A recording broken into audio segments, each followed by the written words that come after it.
Hi everyone, the Partial Prophet here. Thanks for tuning in.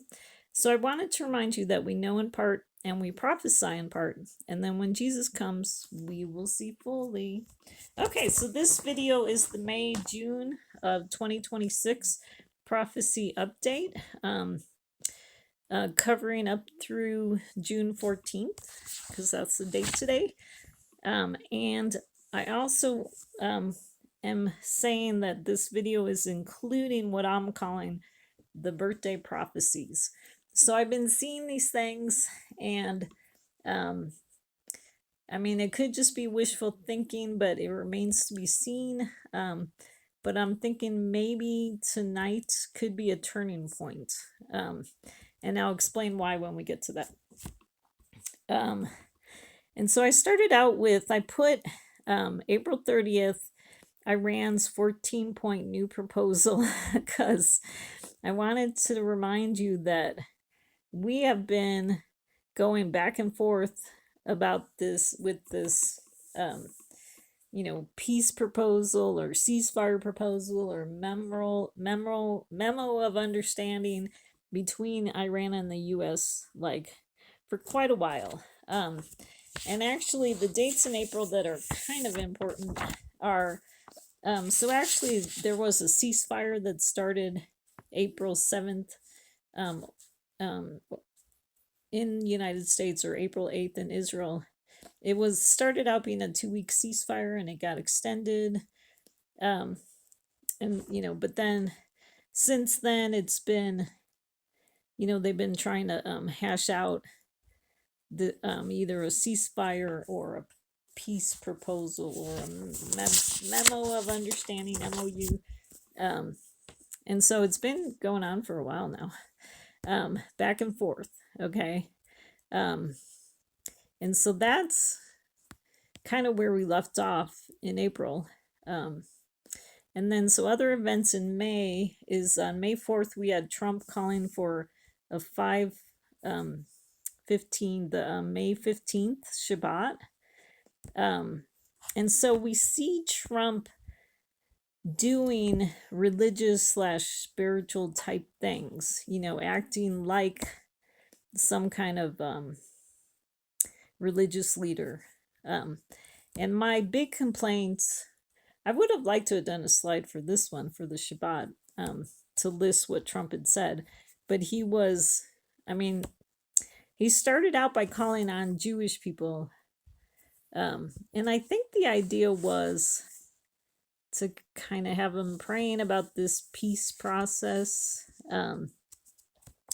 And because the Shabbat was on, the 15th and the 16th of May, but then we also saw on the 17th of May was, so it was kind of that weekend. There on the 17th of May, there was actually, they had a festival, and I do have slides about that coming up on the 17th, which would have been kind of like the Christian prayer time.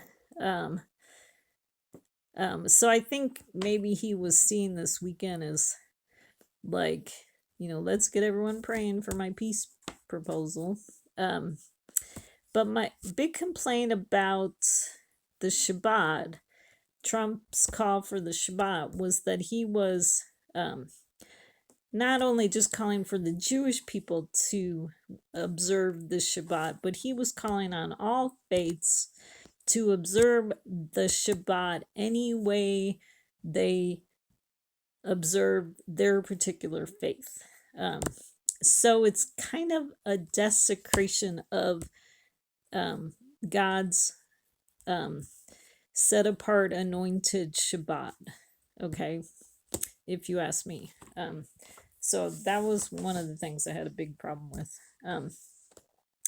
So then also on 5/4, we saw that the UAE was attacked by Iran for the first time since the 4/7 ceasefire.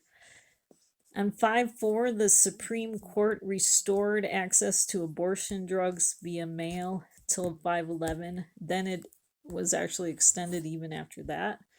And so so kind of the history with that is that the Supreme Court had overturned Roe v. Wade, and so the Biden administration fought back by trying to make abortion drugs like really easily accessible for people. And so then I believe that maybe the Trump administration tried to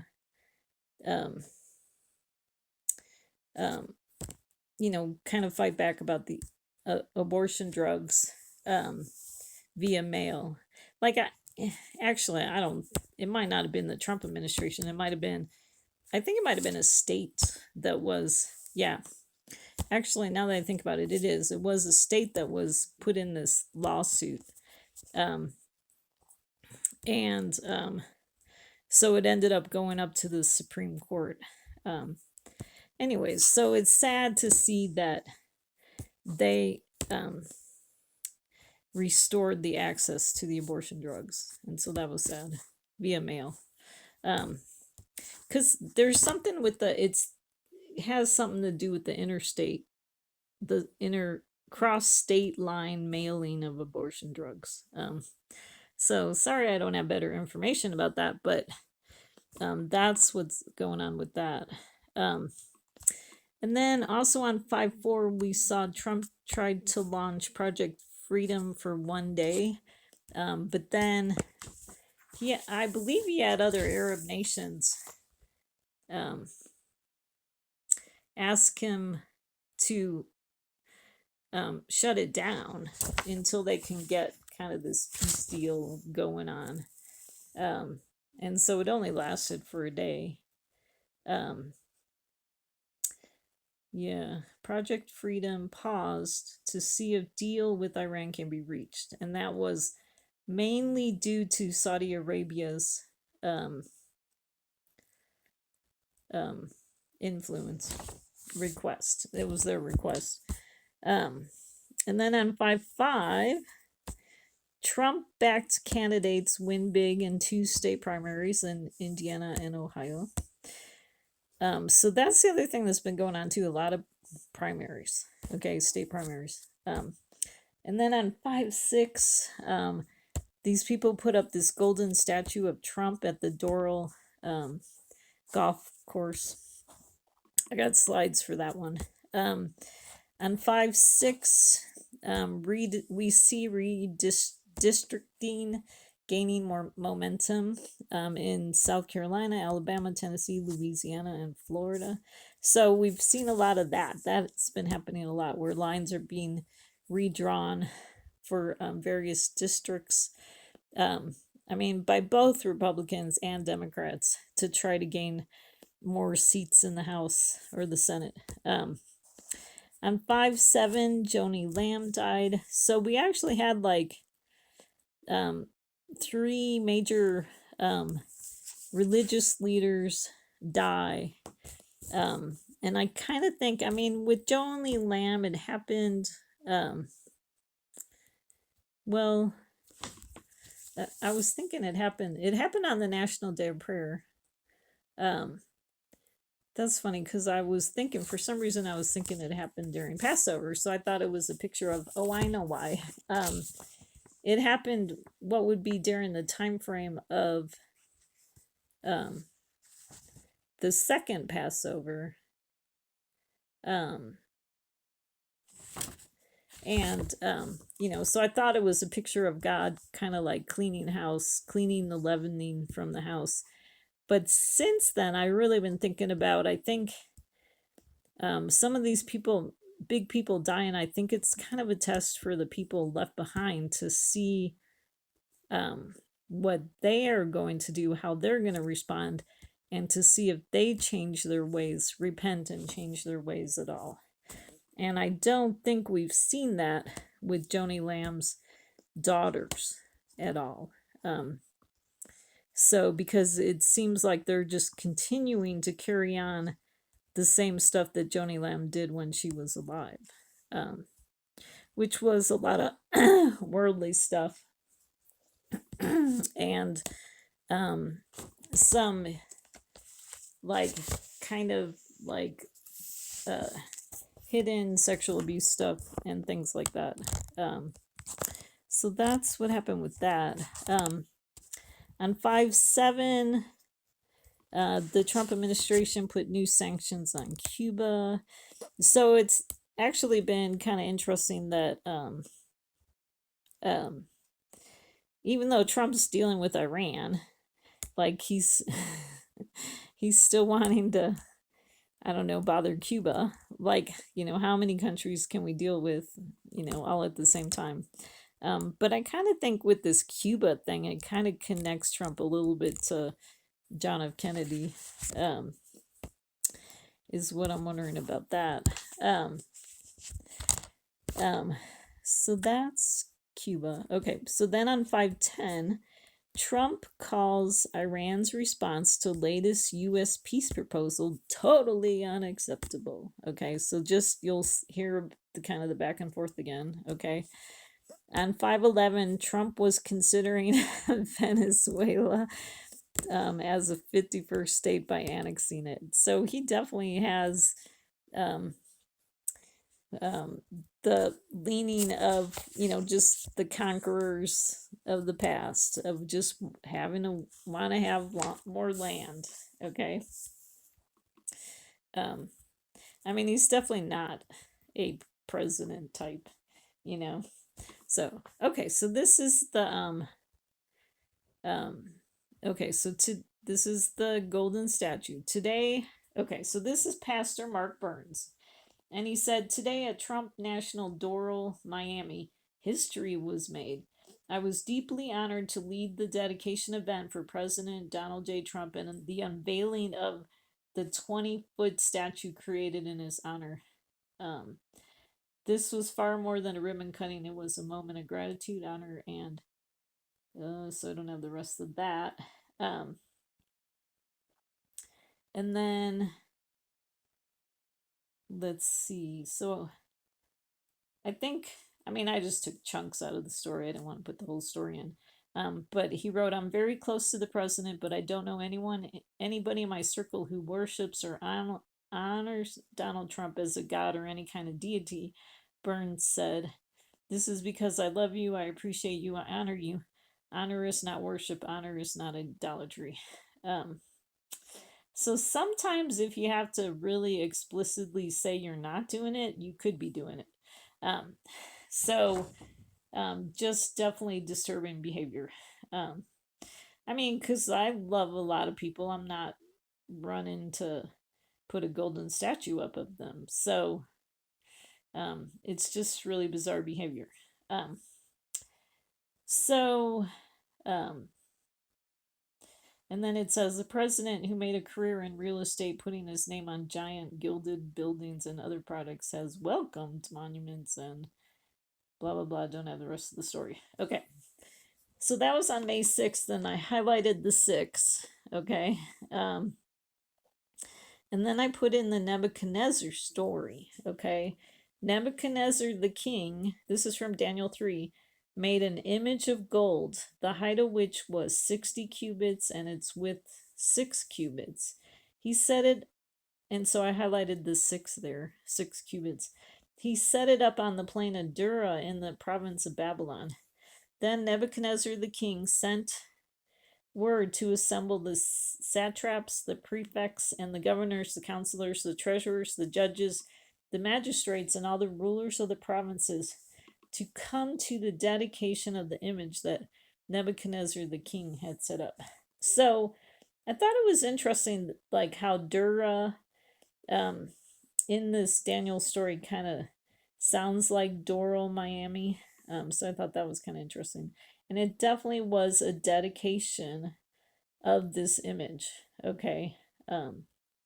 So, I mean, the one difference between the story is that it wasn't Trump that set up the image, but it was these other people, this pastor and other people. So, just really bizarre behavior.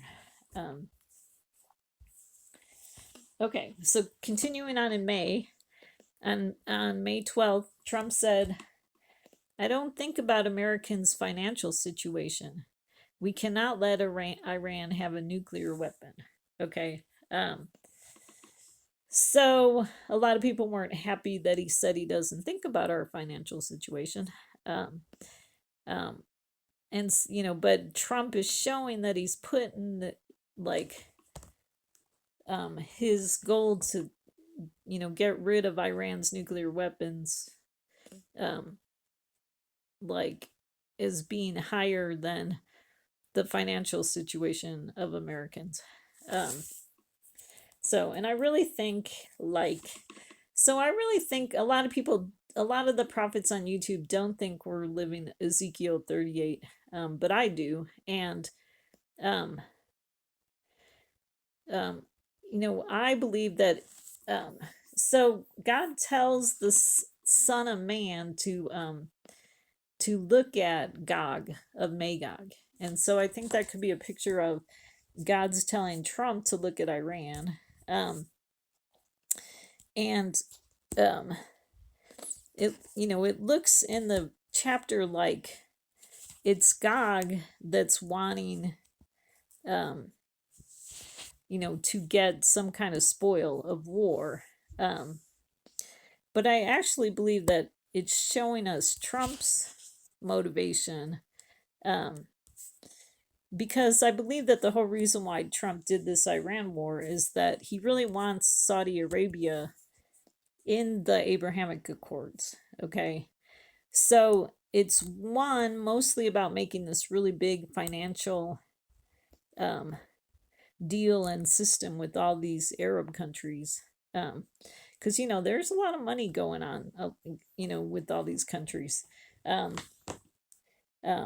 it's also part, like, he's trying to kind of get himself a Nobel Prize and make a lot of money all at the same time. So that's what I really believe is true about Trump. So that's 512. On 512 too, we also saw the Omega block weather pattern. Okay. And so, I mean, you could go look that up if you want to know more about it. The reason why I think it might be prophetically significant is that Jesus says he is the Alpha and the Omega. And so Omega would kind of be pointing to like end times, okay? But also pointing to Jesus, okay? So I thought that was significant.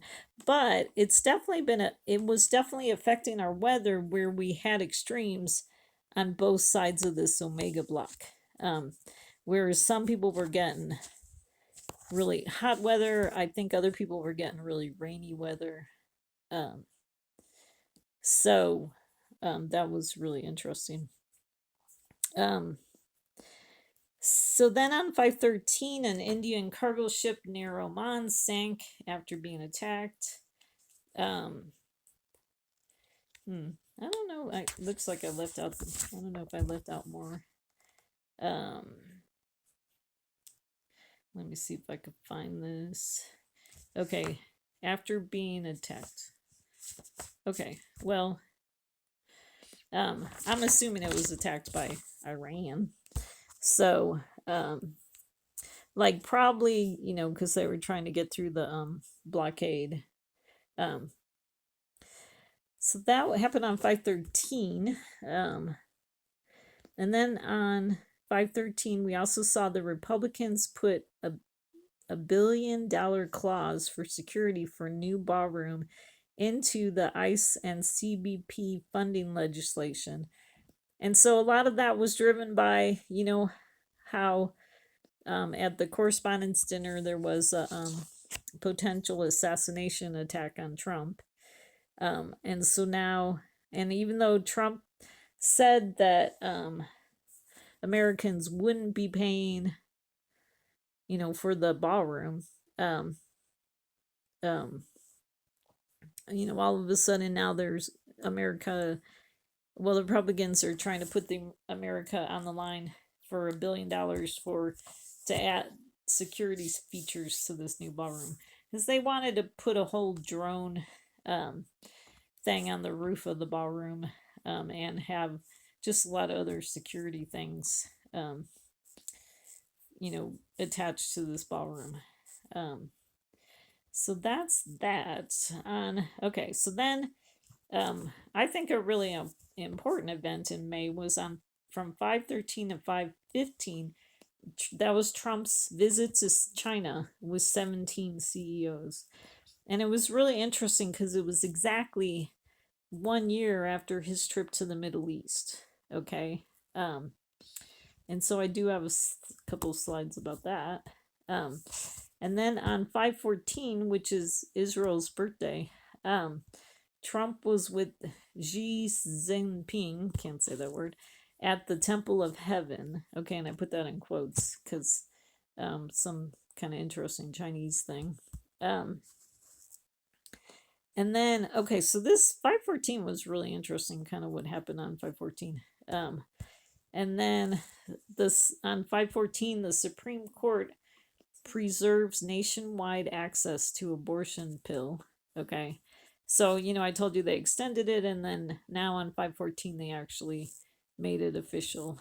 Okay. That it's, they're going to continue to let the abortion pill be sent across state lines and via mail and all that kind of stuff. So not good. And then on 5/14, a ship anchored off the UAE was seized and taken toward Iran. So we definitely see Iran, doing some bad stuff. Okay. And then, so,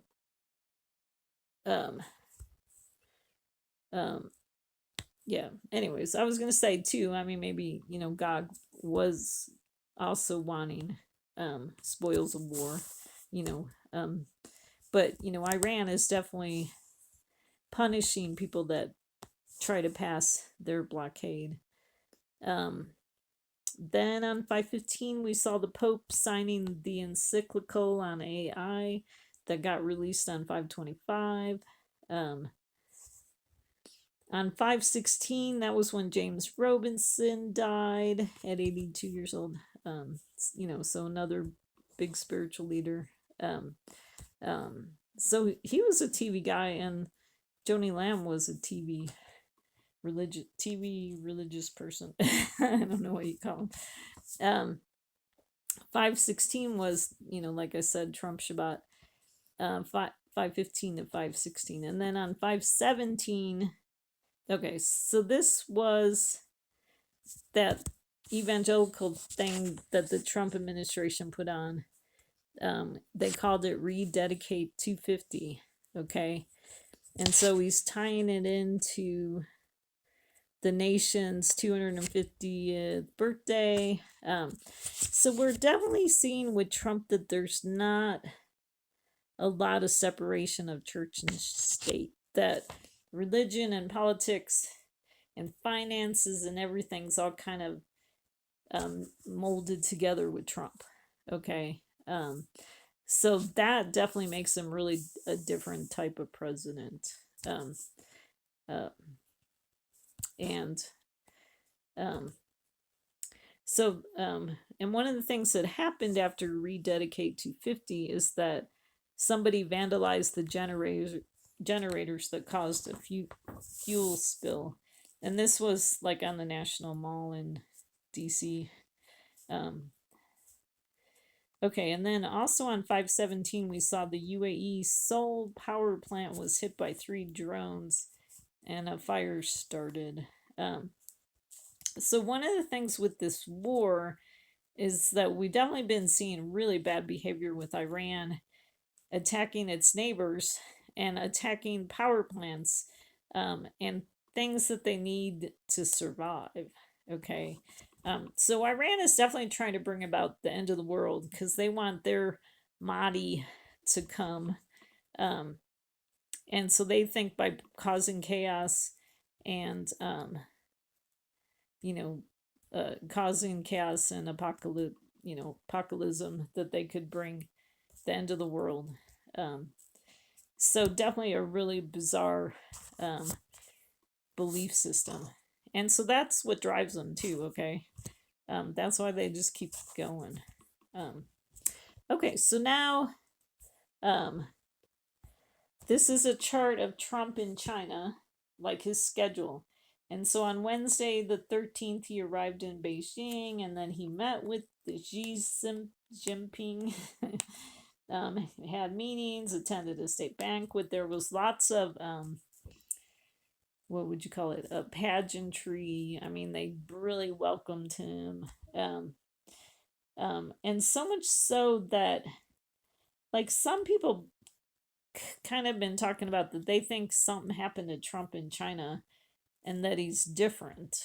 I haven't really seen him different, but I think some of the people that thought he was like really pro-Israel before he went to China are now feeling like he's not so pro-Israel. But they've saw a change in his behavior, and I mean he might have got more arrogant because of the pomp and circumstance. So who knows? So, and then what was very interesting was on May 14th. So let me read this to you. Hawaii's Kilauea volcano erupts for the 47th episode, sending fountains of lava into the air. And so episode 47 began at 3:27 p.m. Hawaii Standard Time when lava fountains burst from the crater, marking the start of the latest eruption. And then, so it sends fountains of lava into the air. So it erupted for the 47th time on Thursday, blasting lava and thick plumes of smoke high into the air. And so I thought it was interesting that it was the 47th time because Trump is the 47th president, okay? And I talked about the significance of 47. 47 adds up to 4 plus 7 is 11, and 11 connects to judgment. It also connects to chaos and disorder. And then with Trump being in China with 17 CEOs, if you add that up, the 17 CEOs plus Trump, you get 18, okay? And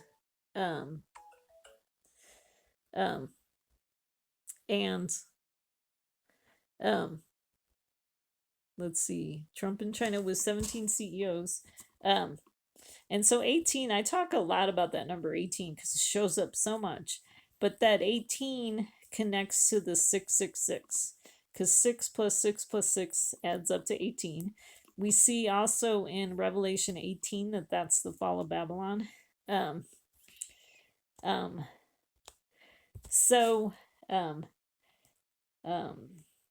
Anyways, and so, like, okay, so a lot of prophets on YouTube are looking for like a one world government. And I wanted to say this, that they missed the pattern in scripture of the two criminals. Okay. So one of the pictures of is Jesus is on the cross with two criminals, one on the right and one on the left. But we also see the concept of two criminals, like in the story of Mordecai, he turns in two criminals. Joseph, his two like stepbrothers, he kind of gives a bad report about his two stepbrothers. So there's probably a few more that I can't think of right now. So there's this pattern in scripture. And so I believe that we shouldn't be looking for a one world government. We need to recognize that there's two criminals. And so I believe that we've been living in the day and age. So we've been kind of alternating in America between the left being in power and then the right with Trump being in power. Okay. And, so another example of going back and forth, and it started with Obama, and then we had Trump, and then we had Biden, and then we have Trump again. Okay.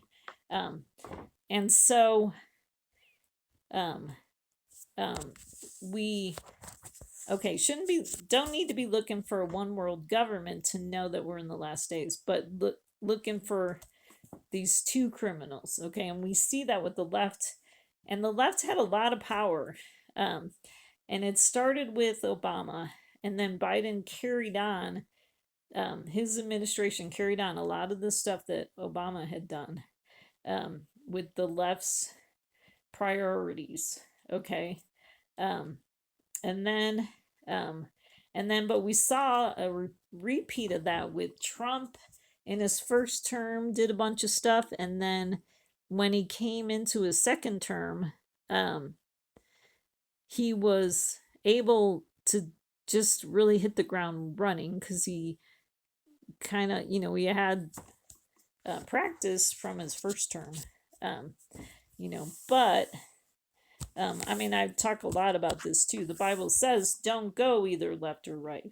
Okay, so the criminals are on the left and the right, and the left is a type of religion, and the right is a type of religion. Um, and they both like to claim that they're the righteous ones. Um, and but they're actually really similar. Okay. Okay, so then on May 14th was the 78th year of Israel, the establishment of the state of Israel. Okay. And then, like I said, last year, Trump was in the Middle East on May 14th, May 13th, 14th, and 15th. Okay, so then we're moving to May 17th. Okay, and so this is the festival. Okay, so it was called Freedom 250, Rededicate 250, a national jubilee of prayer, praise, and thanksgiving. And so it was on Sunday, May 17th from 9 a.m. to 6 p.m. on the National Mall. Okay.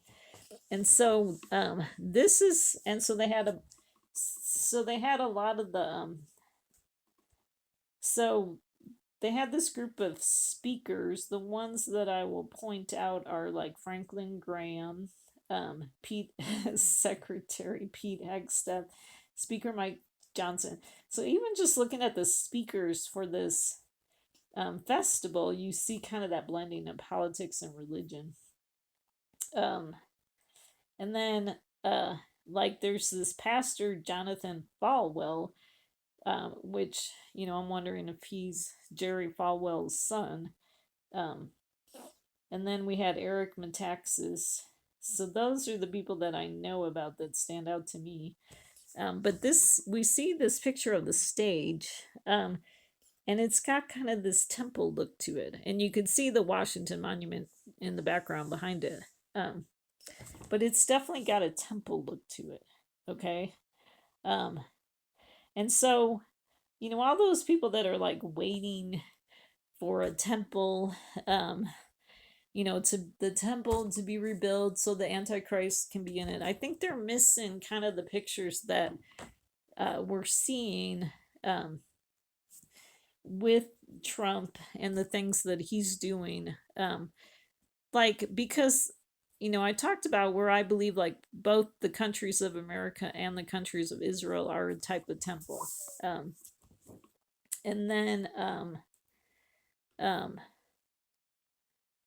and then like I said, this stage thing that got built was a type of temple. So then on the next slide, we actually got a picture where, I mean, they set up this stage so they could put video on there, and so we got this video feed of Trump. So he actually read scripture at this event. So I put in that verse from 2 Thessalonians 2, 3, and 4, where it says, so that he takes his seat in the temple of God, displaying himself as being God. Okay, so we definitely see Trump acting like some kind of religious authority. Okay, and then here's what Eric Metaxas said.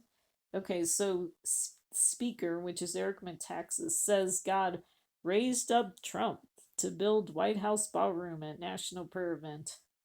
Um, um, let's see. And so it says a speaker um, at a prayer event on the National Mall said that God raised up President Donald Trump to build a White House ballroom. Um, and so, I mean, the rest of the article got cut off. But anyways, like, I seriously, honestly don't believe God was up in heaven going, America really needs a ballroom. Because especially when you look at what a ballroom represents, like it's partying, pageantry, drinking wine, and eating steak and lobster. Um, and I mean, it's just so bizarre that this Eric Metaxas, who's a evangelical Christian. It's just a really bizarre statement that he said. So I was gonna say something else about. Oh, I forgot. There was something I was gonna say to clarify things. Okay, back to May. Okay, so May 18th was when, and I highlighted 18 again. Okay, was when the 1.776 billion fund for Trump's allies was created. Okay, and so it's so Trump was using that political date 1776 for this fund. Um, anyways, it's a whole story, and so people, even Republicans, were worried that it was going to get used. It was going to be given to January 6ers, who actually fought against the police.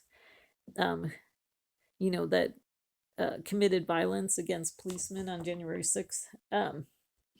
And so it was very controversial, and it's just been interesting to me how they went like people talking about it, shorten it to say the $1.8 billion fund, because then you're kind of repeating that 18 number. So I definitely think we're seeing the reality of who Trump is. Okay, Trump favors the criminals and the dictators, and just a lot of the things that God doesn't really favor, that God doesn't favor. Okay, and so then on 5/18 we saw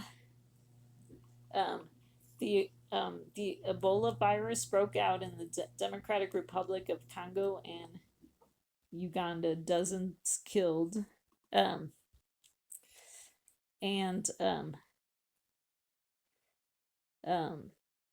so it's interesting because we had the scare with the Hantavirus, and so I have some slides where we talk about that, because I think that started happening in April, and I really thought that the Hantavirus might become another global pandemic. Okay, but has seemed to die down. But then this Ebola virus kind of was kind of growing. But one of the reasons why, there's two reasons why I wouldn't be surprised to see a pandemic. Is one, after Trump's deal of the century, quote unquote, that he did in 2020, that's when we saw COVID break out. And COVID obviously was judgment from God, and you could watch all my old videos to hear more about that, the timing of it and everything. And so I've really been waiting ever since Trump and Netanyahu announced this. Okay, so it was on September 29th of 2025 where they announced, I don't remember what Trump called it, but people have been, like, somebody had called it, like, they called it like the deal of the millennium. And so I was expecting to see kind of a repeat of the judgments that we saw after the deal of the century with the deal of the millennium. So, but I actually think so. The deal of the millennium was actually kind of what led to Trump's board of peace, where he made himself kind of this leader for all time. And then, but we also saw Trump and Netanyahu on February 4th of last year. Really, that was when Trump announced his Gaza plan. Okay, so now I'm really confused. What did Trump and Netanyahu say on September 29th? Because the Board of Peace, I just said that the Board of Peace came out of the September 29th announcement, but it really came out of the Gaza announcement. They might be all connected. Okay. All that I have on my calendar is on September 29th, it says Trump and Netanyahu announced peace plan. I guess it was a 20-point plan. And so that was, like a peace plan for Gaza. So anyways, I don't remember too much about that right now. But you could probably watch earlier videos if you care to get more information. But anyways, like I was saying, that's why. And so I talked about this in my previous videos too, that I was trying to find parallels between what happened after the deal of the century and then what we might see happen after September 29th. And really, I think similar things happened. Like the fiery furnace, we entered into a time of, just what I called the fiery furnace, because there was a lot of fires, like in California, after the deal of the century.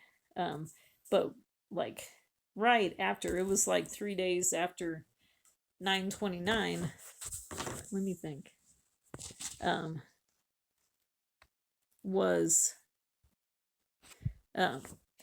So right after it was when, I guess it wasn't 3 days. But right after it was, okay, am I remembering this correctly? Okay, I'm sorry, I'm kind of forgetting. Let's see, I need to look at my list here.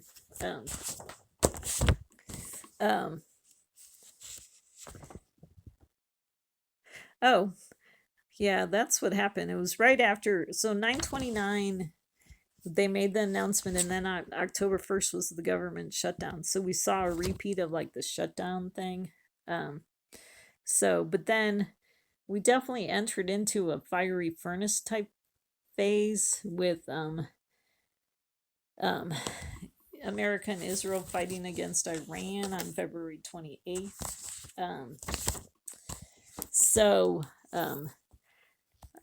Anyway, so that's why I wasn't surprised that, maybe we're seeing kind of rumors of a pandemic. We're seeing things that might turn into a big pandemic. So that was 5/18. Also on 5/18, Trump pauses planned attack on Iran on 5/19, said Saudi Arabia, Qatar, and UAE asked him to postpone. Okay, so definitely a lot of influence from the Arab states on Trump. Okay, so then on 5/20, the Senate Republicans removed the $1 billion funding request. Okay, because remember I said that was for security for the ballroom, and so apparently they saw it was kind of controversial, so they removed it. because sometimes you got to do that if you want to get something voted in. Um, and then on 520, Trump actually said, so maybe after I do this, which I'm assuming meant being the American president, I'll go to Israel to run for prime minister. So he's definitely very bizarre. And then on 520 was when they indicted, the United States indicted the Cuban minister. Okay, so kind of similar to, they went after the Venezuela guy, but they actually went after the Venezuela guy. I mean, this is just, like a legal motion. And so, unless the Cuban minister actually sets foot in America, not much is going to really happen with it. So,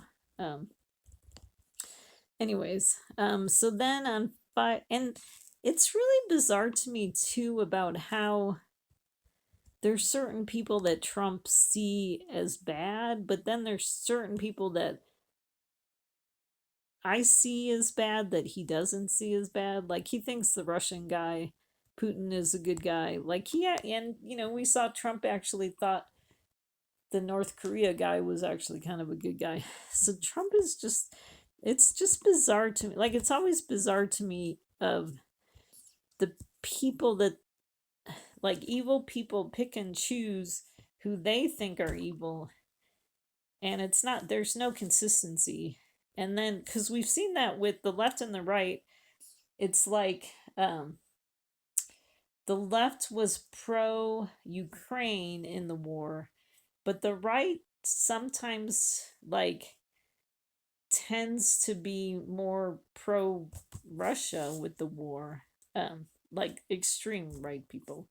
um and but we see on the right that they tend to be more pro Israel, but on the left they tend to, we see a lot more people anti-Israel. So it's just really kind of bizarre. So then on 521, that was Trump's 250-foot triumphal arch was approved by a committee of Trump appointees. Definitely see the 666 with him appointing a whole committee happening. He's choosing who gets to buy or sell, but also we see the the feral type behavior wanting to build these giant structures. 521 was the last episode of Stephen Colbert. That might have been, I mean, they said it was for ratings, which, I mean, is really highly possible. I never watched Stephen Colbert. I thought he was kind of a jerk, and not funny at all. But like Stephen Colbert, and I mean, it's it's been kind of blamed on political reasons, and so who really knows what the truth is? I mean, it could be a little of both, to be honest with you. And then on 522, Trump put out an AI video of him throwing Colbert in the garbage bin. Then Trump does the YMCA dance in his video. So we definitely see that Trump had strong feelings about Stephen Colbert. So, so then on 522, there were hunger strikes at the New Jersey Delaney Hall. Protests began outside. So the Delaney Hall is for immigrants. So there's more in coming up with that. On 522 was Shavuot. Okay, so what was interesting about May was we had the Jewish holiday of Shavuot, we had the Christian holiday of Pentecost on 524. The Orthodox Pentecost was on 531. So that, and I was really expecting something to happen on one of those holidays, but it didn't. And then on 523, we saw Trump's phone call with Arab leaders. Then his call with Netanyahu. That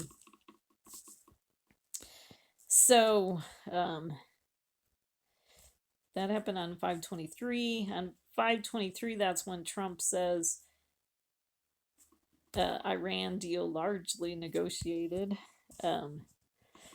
So Trump is definitely getting influence from the Arab leaders about what's happening with these um, quote unquote peace deals. Um, so definitely big influence there. So, um, I mean, I definitely think the Arab countries have figured out that Trump is someone they can manipulate to get what they want. Um, so, um, okay, on 525. Okay, so now this is very telling. Okay, on 525, Trump says Iran deal should include requirements for other countries like Saudi Arabia and Turkey to join the Abrahamic Accords. Um, so I'm sorry about all my spelling mistakes. I actually proofread this, but I guess I don't know what happened. I don't, maybe the computer didn't save my changes or whatever.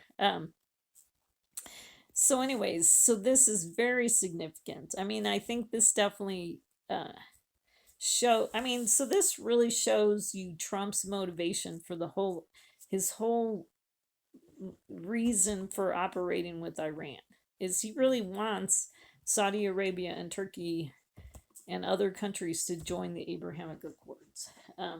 Because he got a lot of accolades for the Abrahamic Accords that he did back in 2020.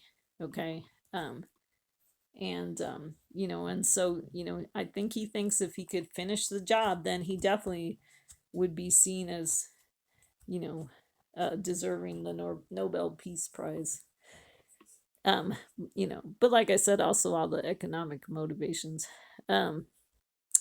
On 525 to 526, the U.S. Okay, there was U.S. strikes on Iranian missile launch sites and boats putting mines in the Strait of Hormuz.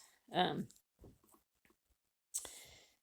then on 526, NASA outlines their moon base initiative because their ultimate motivation is to go on to Mars. It's like they want to set up a moon base so that at some point we could move on to Mars. Um, so I don't really understand the desire to want to, one, live on the moon. Um, you know, I mean, I could see people wanting to explore Mars, but are they looking at it as an alternative place to live? I don't know. I'm not sure. So, anyways, so on 526, Rubio says Iran deal still a few days away. So Trump kind of says, "Oh, we're almost there," and then Rubio sometimes has to put a little, um, like, saying, "Well, it's still a few days away." So definitely really interesting what's happening there. And then on 526, we saw Biden had his DOJ lawsuit to stop release of files that we think he didn't want them to happen because I think he was afraid that those files would show cognitive decline, his cognitive decline. And so yeah. So it was interesting that happened on 526 because then like the next day Joe Biden said that she thought Joe was having a stroke at the debate with Trump.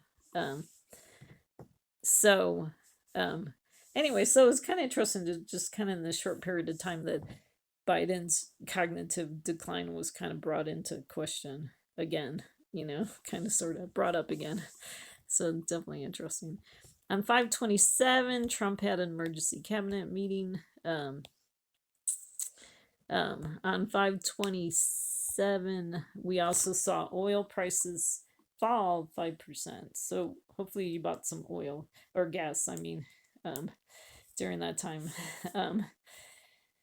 So then, and I think that was because they thought, maybe we were getting closer to this peace deal or something. And then on 527, there was a drone attack from Hezbollah, kills one Israeli soldier, injures two. and so they actually said on that date that there was 100 drone attacks since ceasefire began in April. Um, so Hezbollah kind of has discovered this new type of warfare. It's the drone warfare. And they got that from Ukraine because that's what Ukraine's been doing. It's a cheap way. Like you use fiber optic cables, um, and you could and so you don't even need like an internet or whatever. You could stay connected to the drone, and then you could steer it wherever you want to attack whatever and whoever you want. And so it's actually been very devastating for northern Israel because Hezbollah has been using these drone attacks. And so um, so that's what's going on there. And so, I mean, I think that could be a picture of, we read about in the scriptures that God has to shorten the time so that, more, otherwise no one would survive. And so with this, we definitely see with the drones and the technology continuing, to, to grow or whatever, that it gets, that warfare continues to get even more dangerous. And so definitely we could see a motivation for God to want to put a stop to that. Okay, because I mean the next thing they say about the drones is that they're leaning toward having drones be controlled by AI. And so the drones, I mean, I don't know if this is really true, but this is what I've heard from people, that then the drones would decide for themselves who their target should be. And so that could be getting into some demonic type warfare. Like, the demons are going to start controlling the drones. So I definitely could see God wanting to put a stop to that. And drones are really hard to intercept because they're so little and quiet. Okay, so 528 was okay. They said there was a memorandum of understanding pending Trump and Iran's approval. So all this back and forth stuff. 528 was also when Netanyahu says the Israeli military will expand its control up to 70% of Gaza. And so I think, and what's so kind of dumb about this is that they actually controlled a lot of Gaza until I think it was one of Trump's ceasefire, where then they, to adhere to the terms of the ceasefire, Israel had to back out of the ground that they had already gained. And so now we got Netanyahu wanting to get that ground back again, which, is just putting more Israeli soldiers' lives on the line. So just another way of going back and forth. So Israel would just be so much better if they just ignore anything the Americans, especially the American presidents, say about what to do in their wars. So, and then on 528, the IRGC, the Iran military, targets U.S. air base following overnight U.S. military strikes. 528 was when musical artists dropped out of the American 250 Great American State Fair. 529, Trump adds amendments to the deal and sends it back to Iranian negotiators. So back and forth, back and forth. 529, Trump says he is ending U.S. naval blockade in Strait of Hormuz. I don't think that happened. 529, judge blocks renaming and closure of the Kennedy Center. Okay, so Trump,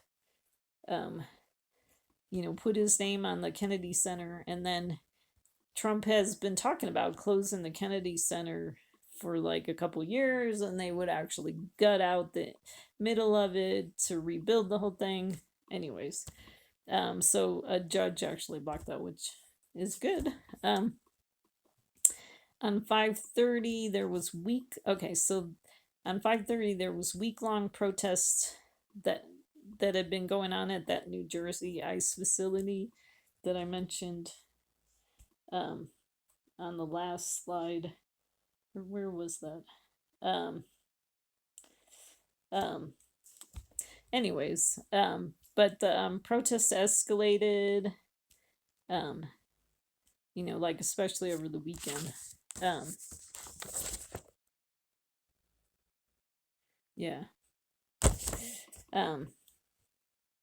So, and we kind of see escalation from both sides because the protests carry on, and then they send in more ICE people or the policemen, and they use um,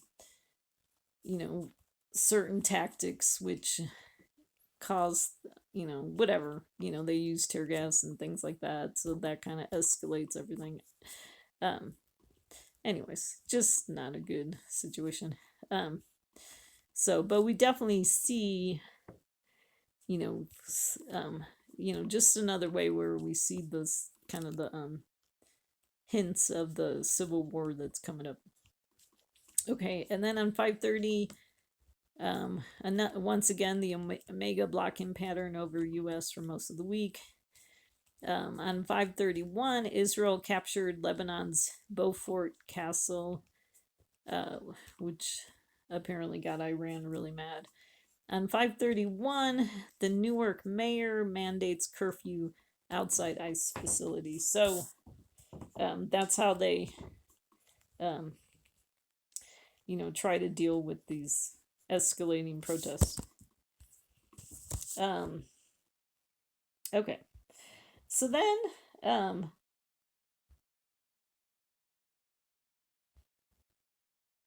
let's see, I'm confused. Okay, so then this was the slide that I had started making about, I put in the next pandemic, okay, and so I was kind of following what happened with the Hantavirus, and we actually saw in this situation how quickly a pandemic could get out of control, because especially with Hantavirus, it has kind of a long incubation period, and so people were already like scattered that might have been exposed to this thing, and and I mean, it was kind of a very interesting short amount of time, but a scary short amount of time, because we saw kind of a repeat of some of the behavior during COVID, some of the bad behavior, people not wanting to quarantine, and and just the way it was handled from the beginning. People had already kind of gone and exposed other people, and so so I was like, oh my gosh, is this the next pandemic? And so we had a 70-year-old Dutch man died on this cruise ship, and then his wife and 29 people disembarked, and they went to 12 countries and 5 US states. And then the 69-year-old Dutch woman died in a South Africa hospital. And then on 4/28, there was a German woman from this cruise with pneumonia symptoms. 8 others got sick from 4/25 to 5/2, and the German woman ends up dying on 5/2. The ship doctor. Okay, so now this I'm not sure about. Because they might have changed their thinking, but at first they were thinking the doctor caught hantavirus, but then I think later on they said it wasn't really hantavirus. And then they said the flight attendant, they thought a flight attendant caught hantavirus from the Dutch wife, because remember I told you that the Dutch wife and 29 other people disembarked. And so that exposed this flight attendant. And okay, so then they said the virus found in the victims has been confirmed as the Andean strain, which can spread among humans through very close contact. And they started telling the story about that this couple that had died, the Dutch man and Dutch wife, had visited a landfill to bird watch in Argentina. And so they believe that that's how they were exposed. And so it was just interesting, kind of the parallels with COVID. Because remember in COVID they were saying that um, the COVID got caught from this oh, what did they call it? Some kind of market, like weird animal market. I forget the particular name that they called it, but they were blaming it on this market when there was actually this bat lady cooking it up in a lab in China. And so I thought, oh my gosh, you know, we're already seeing, kind of the conspiracy theories coming out with this, with the hantavirus. And then on 5/7, the WHO says suspected hantavirus cluster is not the start of a COVID pandemic. There was 12 suspected cases so far. But then that's kind of died down. And then, like I said, on 5/18, we saw the Ebola virus start rising in the Congo. But I wanted to show you this because when the hantavirus was happening, I found this article on the internet. And this article was actually from March 24th, 2020. And it says hantavirus kills a man in China, people frantic on social media. And it says, as novel coronavirus wreaks havoc on the world and its economy, China is apparently witnessing resurgence. So this was happening while COVID was going on. China is apparently witnessing resurgence of another virus, this time from rodents that reside in the dark underbelly of our world. Global Times tweeted on Tuesday that a person from Yunnan province died while on his way back to Shandong province for work on a chartered bus on Monday. He was tested positive for, I don't know why it has an asterisk, but I'm assuming that means for this hantavirus. Other 32 people on the bus were tested. The tweet went viral on various social media platforms with people saying, does coronavirus need a backup now? And then someone tweeted, I think I'm ready to move to another planet, honestly, tweeted one user. Let's see. And so it said, pulmonary syndrome, HPS, is a severe, sometimes fatal respiratory disease in humans caused by infection with hantaviruses. And then they talk about the symptoms: fatigue, fever, muscle aches. So I thought that was very interesting. We didn't really hear about that at the time. COVID really, was all we heard about. And so who knows if this was another, virus cooked up in a Chinese lab. Because it's interesting that, it started in China. So, anyways, and I really believe that China really never got investigated for, like, all the investigation. Because the World Health Organization had so much power, and that China was in their pocket, or China had them in their pocket, however you say that, that the origins of COVID, I really think got swept under the rug, and China really got away with it. And so, who knows if they maybe started this hantavirus thing. And so, apparently it's down in Argentina, spreading down there in Argentina, so who knows if China might have gone there and dropped it off down there. And, but maybe it's not as infectious as COVID, and so it's been able to die out. But here's that verse. So in number 16, Moses says to Aaron, "Take your censer and put in it fire from the altar and lay incense on it. Then bring it quickly to the congregation and make atonement for them. For wrath has gone forth from the Lord. The plague has begun." And so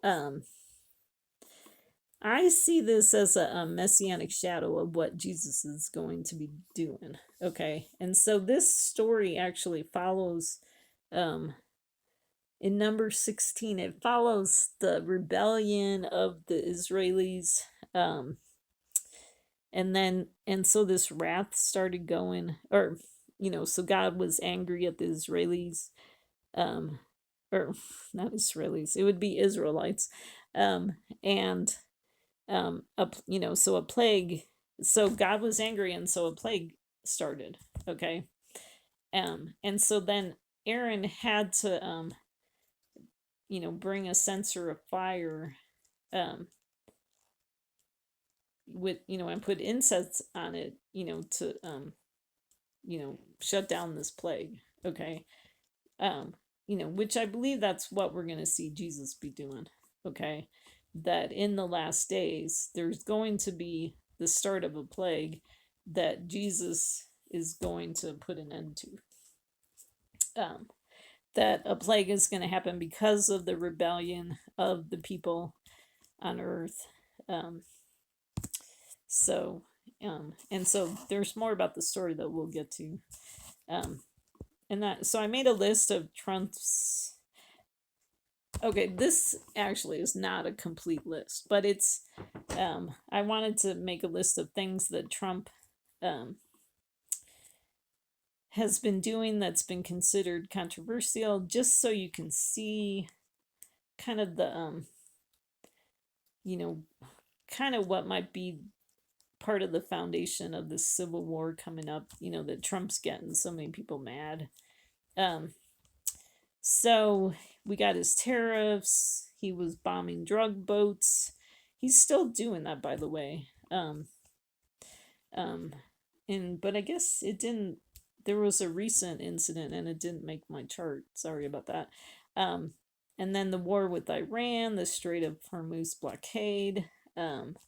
Definitely a lot of people in America are mad about the war with Iran. His ballroom. Destroying the East Wing. ICE is definitely been a big bone of contention during Trump's second term. His $1776 billion fund. Anyways, and so I put in these verses about the back and forth. So in Daniel 12, it says, "Now at that time, Michael, the great prince who stands over the sons of your people, will arise, and there will be a time of distress such as never occurred since there was a nation until that time. And at that time, your people, everyone who is found written in the book, will be rescued." Those would be the people in the book of life. Okay, so the verse 4 goes on to say, "But as for you, Daniel, conceal these words and seal up the book until the end of time. Many will go back and forth, and knowledge will increase."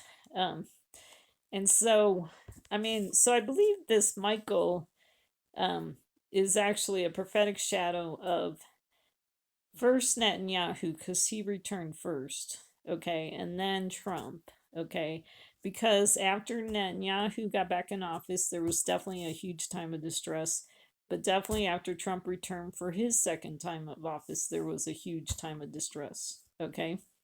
And then God, and then the angel tells Daniel that many will go back and forth. And we've just been seeing that during this, especially during Trump's second term, going back and forth. But, I mentioned earlier too about even bigger, the back and forth between left and right, um, with Obama and then Trump and then Biden and then Trump. But the same thing's been happening in Israel too. So Netanyahu's on the right, but and he's been there for a while, but before him, they had a government that was left leaning. So, and then I never put this in. I wanted to put this picture in because I haven't done it yet. But this is a picture of they call it the Presidential Walk of Fame, and it says has arrived on the West Wing colonnade. And so to me, what's really interesting is that, so he's got this walk, he's got kind of all the pictures of the president. This is Trump at the White House. Has all these pictures of the presidents and, kind of these gilded gold looking frames. And what's interesting to me is that there's two pictures of Trump, because a lot of people would just have a plaque that has, because I'd be curious to see like some of those other presidents that had two terms, except maybe a lot of them had consecutive terms. But it'd be interesting to see if there was some president that had, separated terms like Trump does, if he's got one or two pictures. But then what's really interesting is the middle picture, is the autopen. Okay. And so it's the autopen instead of Biden's photo. And I guess like the sign, I guess the little plaque underneath it used to have, because I think in this picture it has Biden's name on it, but then they said it actually, I don't know if this is true, but someone actually said it got replaced. Biden's name got taken off and it just says autopen or something like that. But we also have, so Trump for the longest time has said that Biden stole the election. And so I wanted to point out that, so we have this beast from the earth that it says telling those who dwell on the earth, but it actually could be causing those who dwell on the earth to make an image to the beast who had the wound of the sword and has come to life. And so, and it was given to him to give breath to the image of the beast, so that the image of the beast would even speak, and cause as many as do not worship the image of the beast to be killed. So kind of confusing, and we'll have to definitely see how like it plays out. But what I believe is that, so I believe that Trump has set up this image of Biden. Like, one, we have kind of the image of the autopen, that Trump's been saying, well, Biden didn't really do this stuff. They just used the autopen. And, and a lot of that has to do with like Biden's, what they were calling Biden's cognitive decline, because they think he was just so bad that his administration was just running things behind the scenes and Biden wasn't really doing stuff. I don't really believe that. I think Biden definitely, because I definitely believe that Biden was responsible for a lot of the things that his administration did. And then, but we saw it really at the beginning with January 6th, where, Trump had already started, saying those lies about Biden stealing the election. And when it talks about the image of the beast, it was given to him to give breath to the image of the beast. So Trump was able to take this image of Biden stealing the election and use it to cause these people on January 6th to riot, So anyways, but what I really believe too is that I believe that we're going to see kind of a resurrection of Biden. I believe, when I read scripture, it seems like Biden's going to come back in some way. Um, like maybe just leading people to civil war or whatever. Um, so, because we kind of see in Revelation, there's kind of like, I mean, just this thing about, this idea of, um, where does it say this? Um, to worship the first beast whose fatal wound was healed. I mean, so we already saw fulfillment of that, where like there was a wound to the Obama Biden administration, but then it was healed and Biden came back. And, and then we saw that with Trump, that there was a wound for him. I mean, so prophecy is really kind of cyclical, and multiple fulfillments. But we saw Trump's fatal wound healed and he came back.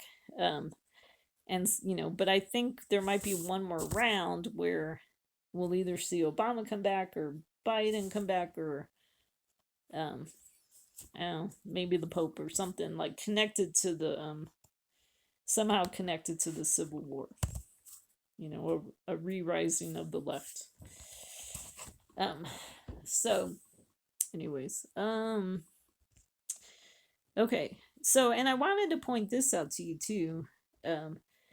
The Republicans changed their platform to reflect Trump's position opposing a federal abortion ban. Okay. So everyone that thinks Trump's like so Christian, like Trump is not, he didn't really believe in a federal abortion ban, even though, okay, I guess this article says it best, so I'll read it.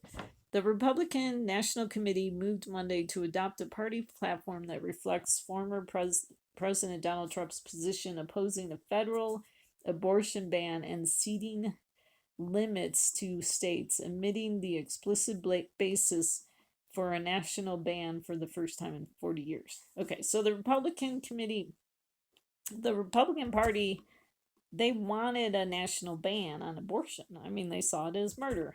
Um, and but like Trump came in, so it says Trump imposed his priorities on the RNC platform committee as he seeks to steer clear during his campaign of strict abortion language, even while taking credit for setting up the 2022 reversal of Roe v. Wade by the Supreme Court. So Trump appointed 3 of the 6 justices who voted in the majority to overturn the 1973 precedent that established a national right to have an abortion. But then it says the scaled down platform, just 16 pages and with limited specifics on many key Republican issues, reflects a desire by the Trump campaign to avoid giving Democrats more material for their warnings about the former president's intentions if he wins back the White House. So he wanted to downplay kind of the abortion language. President Joe Biden's campaign has repeatedly highlighted the Project 2025 document produced by Trump allies, as well as Trump's own promises to impose wide-ranging tariffs, replace thousands of government workers with party loyalists. That's definitely been happening, and stage the largest deportation operation in U.S. history. Trump's definitely been trying that. The policy document sticks to the party's longstanding principle that the Constitution extends right to fetuses, but removes language maintaining support for an amendment to the Constitution and legislation to make clear that the 14th Amendment's protections apply to children before birth, a passage in the party platform first included in 1984. It asserts, we believe that the 14th Amendment to the Constitution of the United States guarantees that no person can be denied life or liberty without due process. The document also noted that the states are, therefore, free to pass laws protecting those rights. The abortion language was first reported by the New York Times. Anti-abortion advocates who had criticized the Trump campaign's efforts leading up to the platform committee meeting largely fell in line Monday. So even people that were against abortion just fell in line with what Trump wanted. Um, and so then this is another article. So this was all before the Republican convention, where they made Trump the um, uh, where Trump was made the oh, I'm sorry, I'm tired, I'm forgetting words. He was the candidate, to run for president. Okay. So this was way back in 2024, July 2024. Okay, so it says the new Republican National Convention platform endorsed by Trump is missing the strong pro-life stance evangelicals have come to expect from the GOP. Instead of calling for a concerted national push to curtail abortion as the official party platform has done for the past 40 years, the new document removes that language and deems the matter best left to individual states to decide. Even evangelical leaders who had been split over Trump have joined together in a chorus of criticism and disappointment. So Trump fundamentally, Trump changed the fundamental look of the Republican Party. So this is a new Republican Party. It's just not the traditional Republican Party. But this reminds me too, I forgot when we were talking about that Freedom 250 on May 17th. They set it up as a time of prayer and celebration or whatever. That actually, because they were kind of repeating, I guess in the past on May 17th, there would be a call in United States for worship and repentance. And so they were kind of repeating that, except they left out the whole repentance part of it this year on 5/17. And so it just became like prayer and worship instead, and no repentance.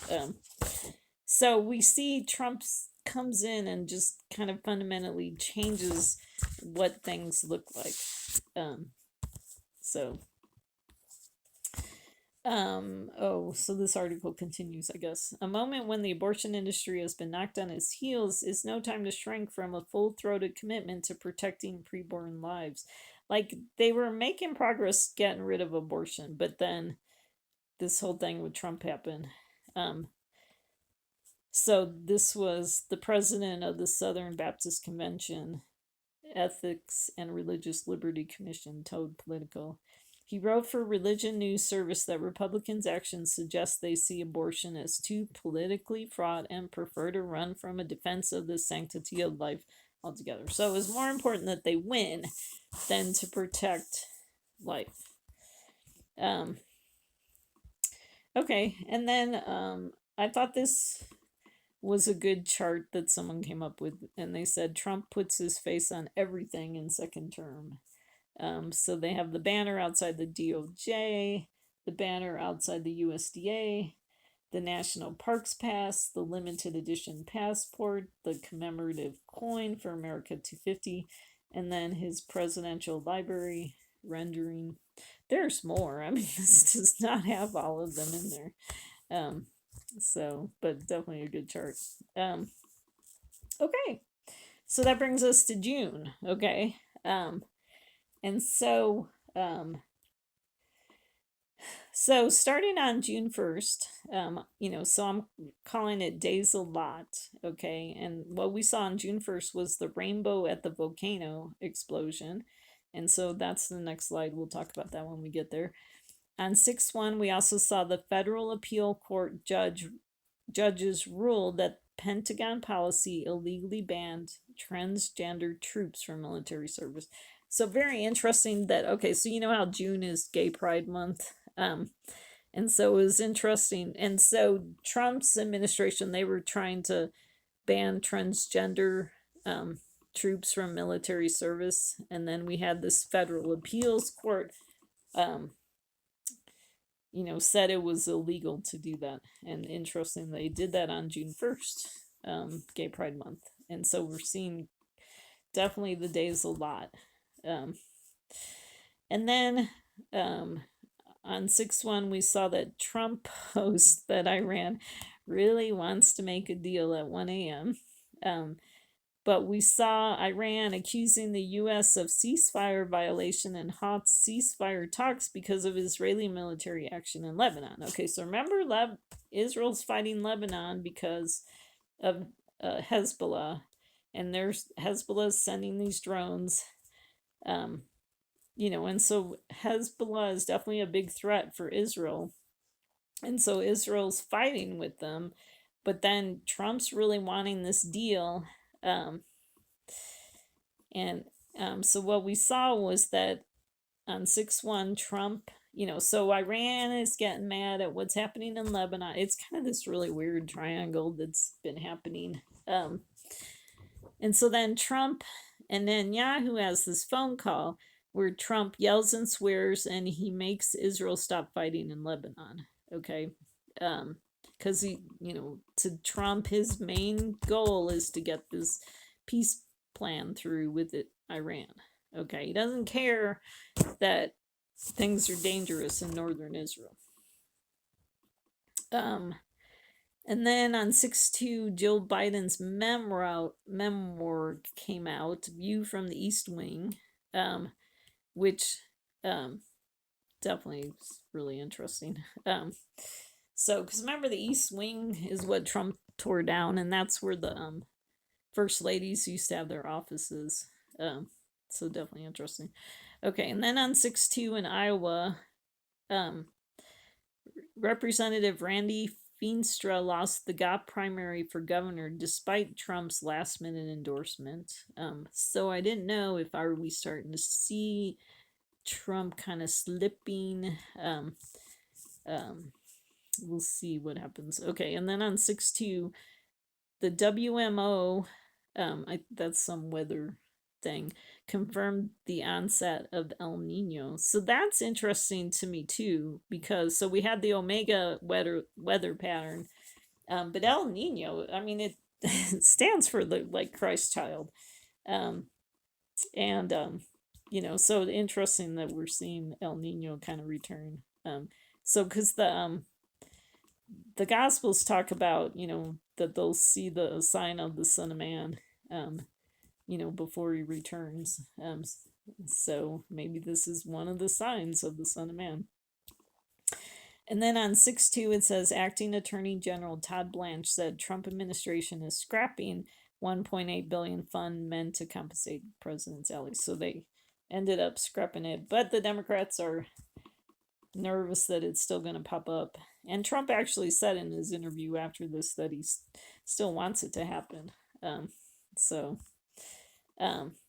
Anyways, so here is okay. So then this happened on June 1st. It was the 48th eruption of this volcano in Hawaii. But when it was happening, there was also this rainbow happening at the same time. And so someone took this picture at 6:30 a.m. on June 1st. Okay. And so one of the things is the 48 connects to, I talk about Jesus being number 48, like Trump's the 47th president. And so then I think Jesus comes in and he's number 48. But let me read this first because I think it goes very well with what's happening. So in Luke 17, it says, and just as it happened in the days of Noah, so it will also be in the days of the Son of Man. They were eating, they were drinking, they were marrying, they were being given in marriage until the day that Noah entered the ark and the flood came and destroyed them all. It was the same as happened in the days of Lot. They were eating, they were drinking, they were buying, they were selling, they were planting, they were building. But on the day that Lot went out from Sodom, it rained fire and brimstone from heaven and destroyed them all. It will be just the same on the day that the Son of Man is revealed. So remember the rainbow showed up in the days of Noah. And then, when you read these verses and you think about the fire and brimstone, it just is really interesting. This picture that God's painting. Um, it's these verses, um, that we're definitely in the time of the day of the Son of Man being revealed. Okay, because we're seeing the days of Noah and the days of Lot. And then I put Proverbs 16:18 says, "Pride goes before destruction." And so, like I said, June is LGBT Pride Month. So on June 1st to 4th, they had this gay pride festival in the Dead Sea. So pretty depressing. And then on June 2nd, Scott Pelley was fired from 60 Minutes at CBS. That is, go listen to his interview about that, because that is a picture of 666 at work. Okay. And so, so that comes from these verses where it says, he causes everyone to get a mark, and provides that no one will be able to buy or sell except the one who has the mark, either the name of the beast or the number of his name. Here is wisdom. Let him who has understanding calculate the number of the beast, for the number is that of man, and his number is 666. And so, because with the 60 Minutes, it was interesting about how they brought in these other people, that were like, they're really these strong Trump supporters, and then ended up firing people like Scott Pelley, like people that have been at this, um, um, network for years. Um, they ended up firing them, and so then it's being run by all these people that are strong Trumpers. Okay. Um, and so I saw that happen. So I saw that happening. Well, I know a good example of that was that we saw this same type of stuff happen at Focus on the Family. Okay, so Focus on the Family was this organization started by Dr. Dobson, and he definitely had strong biblical beliefs that he taught. But he knew he was getting old. This happened years ago. And he knew he was getting old and needed to kind of train a replacement. And I think that was his thinking, that he would train a replacement. But it was kind of before he knew it, he was being replaced. And so he really kind of got kicked out of this organization that he started. And he got replaced by this guy. I don't remember the guy's name, but the new guy was definitely this like watered down Christian. And the new guy, like, they did it because they wanted to make Focus on the Family nicer to gay people or whatever. Like, it was just really kind of a watering down of the gospel. And and so and so we saw that happening just kind of all over the place, in the evangelical organizations and in churches too, because I saw the same thing happen in my church, where we had people that taught the Bible, all of a sudden were replaced by someone with this like alternative gospel that wasn't a true gospel. And so then the people that didn't agree with this new guy that they brought in were run out of their ministries. And this thriving church and ministry, all of a sudden just got smaller and smaller, and like definitely less biblical. So with this false gospel that was brought in. So anyways, and so we've definitely been seeing this really strongly during Trump's second term with and it's interesting that it's not just been politics, but that Trump's somehow putting his influence in, TV stations and, um, whatever the nonprofits in Washington. I mean, it's just amazing how far his influence goes. So, anyways, and a lot of it has to do with, as the Bible talks about, like God's people kind of, they don't really fight back, you know. Um, I can't remember the verse that kind of talks about, kind of like they're quiet like a lamb being led to slaughter. And so that's why these people are kind of able to get away with this stuff of coming in and taking over. I mean, for me, when the new pastor came in, God had really said to me that if the pastor goes right, I need to go left, and if I go left or he goes left, I need to go right. Like, that God was really calling me to separate from this guy. And you know, and so I mean, it was definitely we've definitely been in this season of God allowing, um, kind of these false leaders to rise up into power, both in the church and in government. So because we've been in tribulation, and part of tribulation is God um, trying to get us ready for the coming of the Messiah. So that was that. And then this is the slide that I did about the WMO has confirmed the onset of El Nino, warning it could drive hotter temperatures and more extreme weather worldwide. It's urgent that countries invest in early warning systems to help communities prepare. So this was on June 2nd. So I thought it was interesting because we read about Darius the Mede receiving the kingdom at about the age of 62. So we see kind of that 6-2 number in the date of June 2nd. So kind of interesting. Okay, so then on 6-2, Lebanon and Israel had talks in Washington. There was primaries in California, Iowa, Montana, New Jersey, New Mexico, South Dakota, including the California governor and Los Angeles mayor. Like I said, Scott Pelley was fired from 60 Minutes.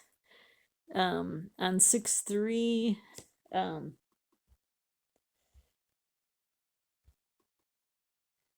let's see.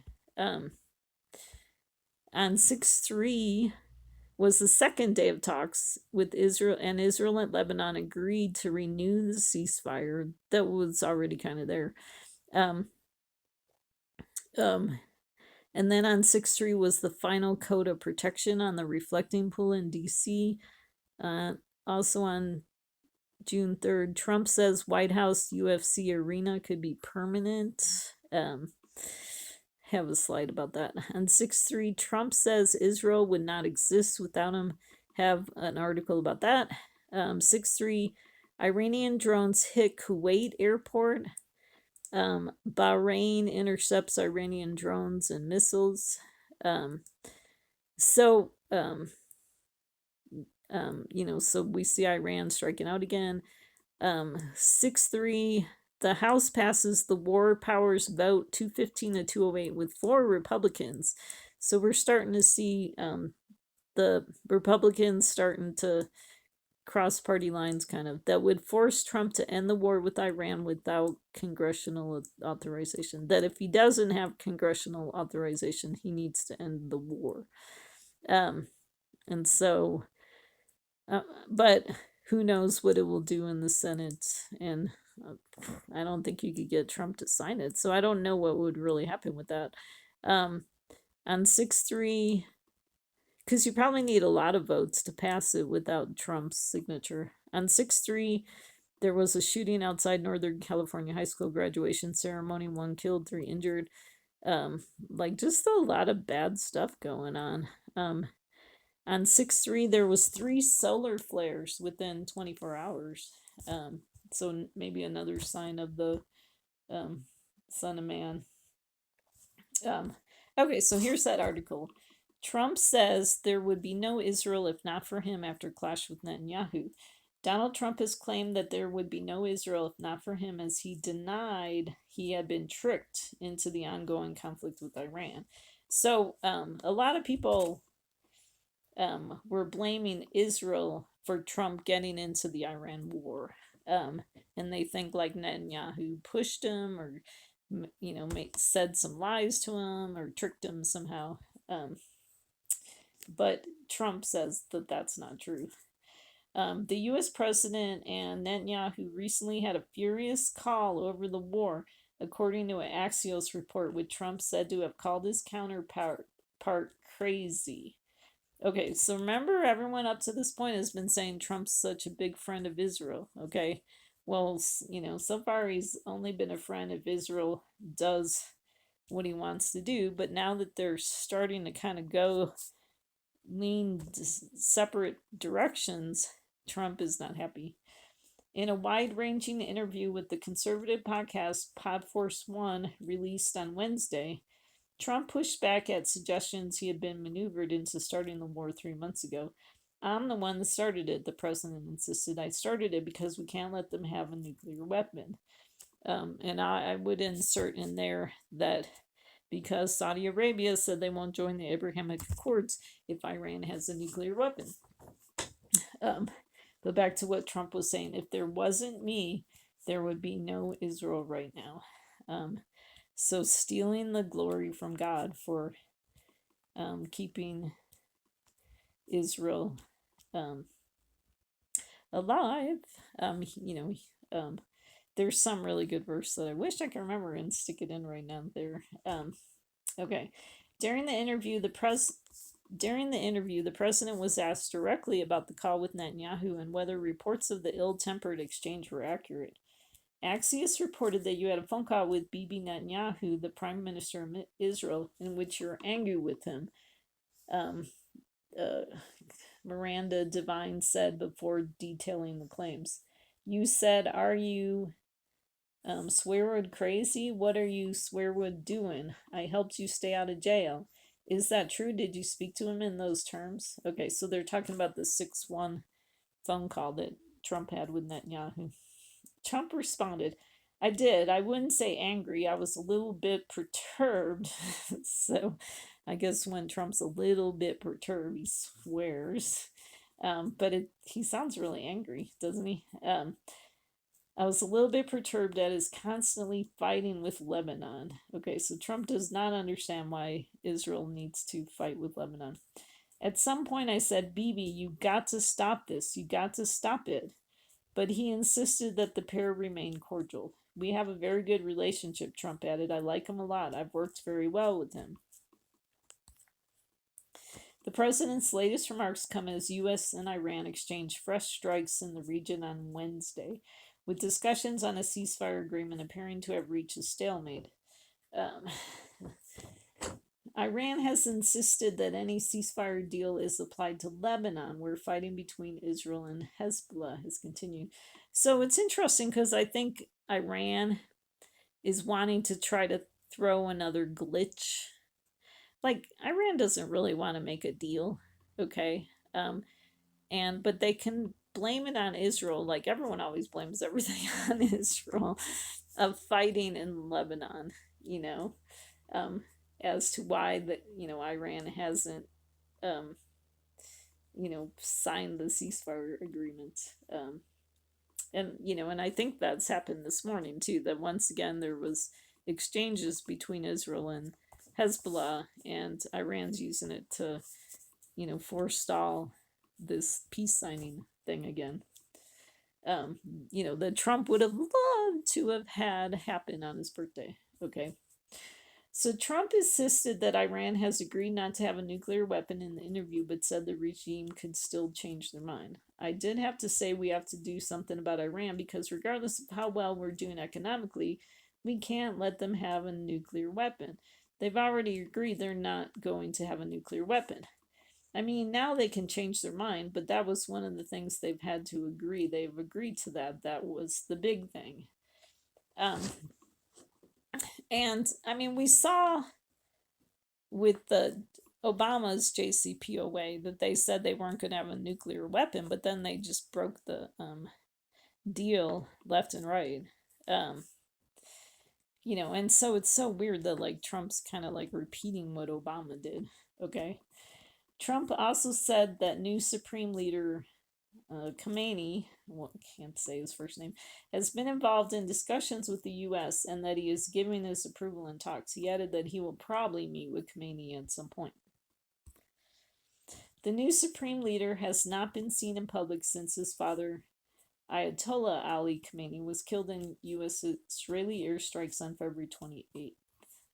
He is reported to have been seriously injured. Okay, so this is the new Supreme Leader. Is reported to have been seriously injured in the attack, but has continued to issue instructions, according to reports.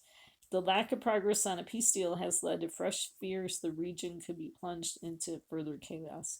And we saw that this past week. There was like 3 days where we thought, oh man, we're back to war, the second week of June, okay?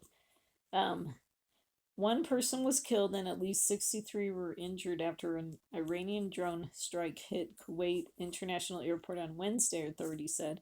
Bahrain also reported intercepting Iranian drones and missiles in its airspace. Iran accused the U.S. of violating a ceasefire agreement and said that Kuwait and Bahrain bore direct and clear responsibility for attacks against Iran. Don't really understand that logic. I think it's because Kuwait and Bahrain have American bases in their countries. The U.S. military said it had launched strikes on an Iranian military ground control station on Qasem Island in the Strait of Hormuz. That might be spelled wrong, I don't know. I copied this article and they could have had spelling mistakes in response to the attacks on Bahrain and Kuwait. Okay, and then Iran's Revolutionary Guard Corps acknowledged the attacks, but said the strikes were in retaliation for attacks on Qasem Island. Trump has claimed that reports that discussions have ended are false and insisted that they are ongoing. The eternal optimist. However, Iran's state news agencies have reported that Tehran's negotiators and U.S. representatives have stopped exchanging messages days ago. So it's interesting because we get all these messages from Trump and get seemingly contradictory messages from Iran. So really hard to know what's going on. They talk about like the fog of war, and so we have Trump kind of being the eternal pessimist who would never say a negative thing, probably wouldn't really tell us reality. But then we have Iran that's, willing to lie to manipulate things. So I don't know if we'd really get kind of a true sense of what's really going on. So this is the article. This is the title of the article. Trump says there'd be no Israel if not for him after clash with Netanyahu. And this was Wednesday, June 3rd, the article. So, okay, so back to June. So on 6/4, Lebanon News reports Israeli drone strikes. And then we also saw that Hezbollah rejects the 6/3 ceasefire and demands a full withdrawal of Israel from Lebanon. So these ceasefires, even when they renew them, don't last very long. And we actually saw, so Katz actually says IDF will continue its fire and ground operations, remain in the security zone in Lebanon up to the yellow line, while continuing to dismantle terrorist infrastructure on the ground when discussing 6/3 ceasefire renewal agreement. And so that's kind of Israel's view of the ceasefire. Anyways, really, both sides don't really want the ceasefire. Okay, so on 6/4, we saw John Bolton agrees to plead guilty to 1 count out of 18 of retaining classified information. On 6/4, the crews started filling the refurbished reflecting pool with water. On 6/4, Trump canceled the concert at the Great American State Fair and officially replaced it with a rally for 6/24. Then on 6/5, that was Trump's Meet the Press interview where he was discussing crooked elections. And it's interesting. That's another thing to listen to because it's really interesting because it was interrupted by the rain several times. They were meeting in a barn in Wisconsin, and the rain got really disruptive. And so, we kind of see like God kind of like, all of a sudden expressing a little bit more obviously kind of his displeasure on things. And so we saw Trump storming out, and not until after he was really rude to that.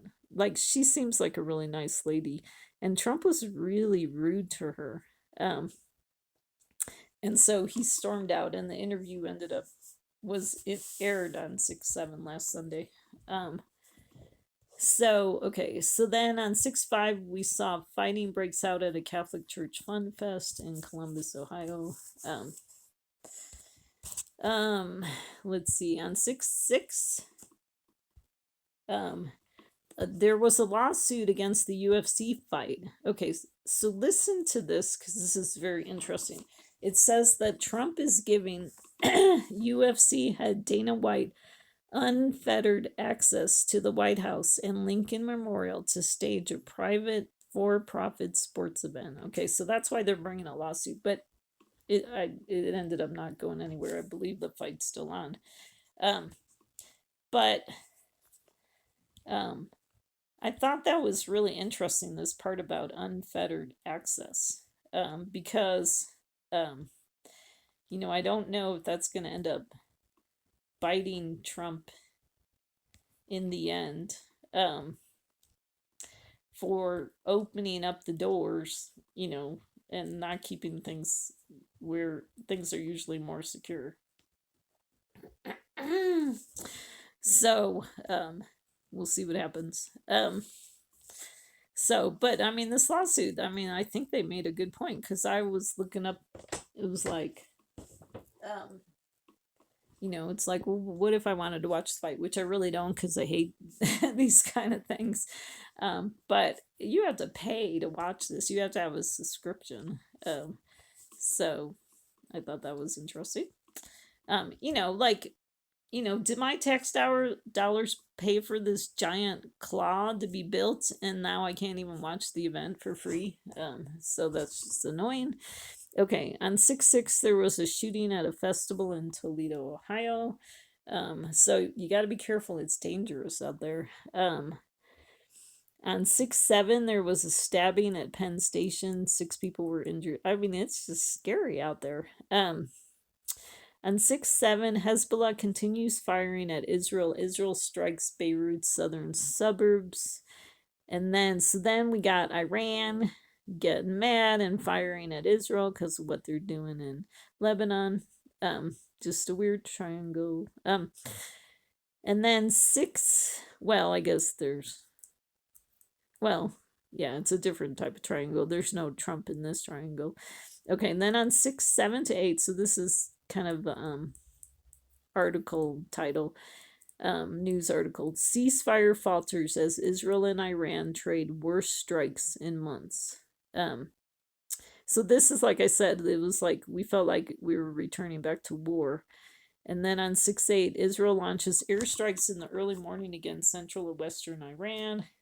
And then on 6/8, Israel was preparing for a significant attack in Tehran on Monday when Trump convinced Netanyahu to hold off. Trump warns Netanyahu further strikes could isolate him in conflict with Iran. I said, Bibi, you better be careful or you will be on your own very soon.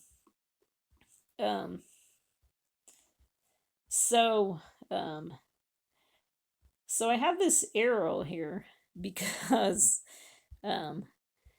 so what we saw happen, I don't know the timing of this, if this happened later in the day, but we saw that an Iranian drone brings down a U.S. Apache helicopter near the Strait of Hormuz. And so, well, let me finish reading about on 6/8, Israel accepts U.S. request to halt strikes on Iran, but said attacks in Lebanon will continue. So Trump's trying to get Israel to not attack Iran. Okay. And then we saw, but then, just to make it even more complicated, on 6/8, the Houthis in Yemen launched missiles at Israel and threatened to disrupt Red Sea shipping. So we haven't heard from them for a while, but they kind of reared, their head, lifted their head again. Anyways, so what I believe is that this Iranian drone bringing down this U.S. Apache helicopter could be judgment for Trump saying, you better be careful, Bibi, or you'll be on your own very soon, because it forced United States to kind of get back into conflict, get back into a war type zone with Iran, because you can't let that happen without retaliating. So I think that was pretty quick judgment. But we definitely have been seeing with Trump's current behavior that he is caring more about this getting his ceasefire than what's important for Israel. Okay, so then also on 6/8, Trump-backed reality star Spencer Pratt out of the LA mayor race, and left-wing Nitha Raman advances for face-off with incumbent Jared Bass. Trump claims the California elections are rigged. So kind of interesting that if his people that he backs don't win, then he thinks then he really buckles down and saying the elections are rigged. But I think he even says elections are rigged when he is winning. Okay, and then 6/8, Trump was at the NBA Finals Game 3 at Madison Square Garden. The Spurs won. I have a slide about 1999 because we'll talk about that.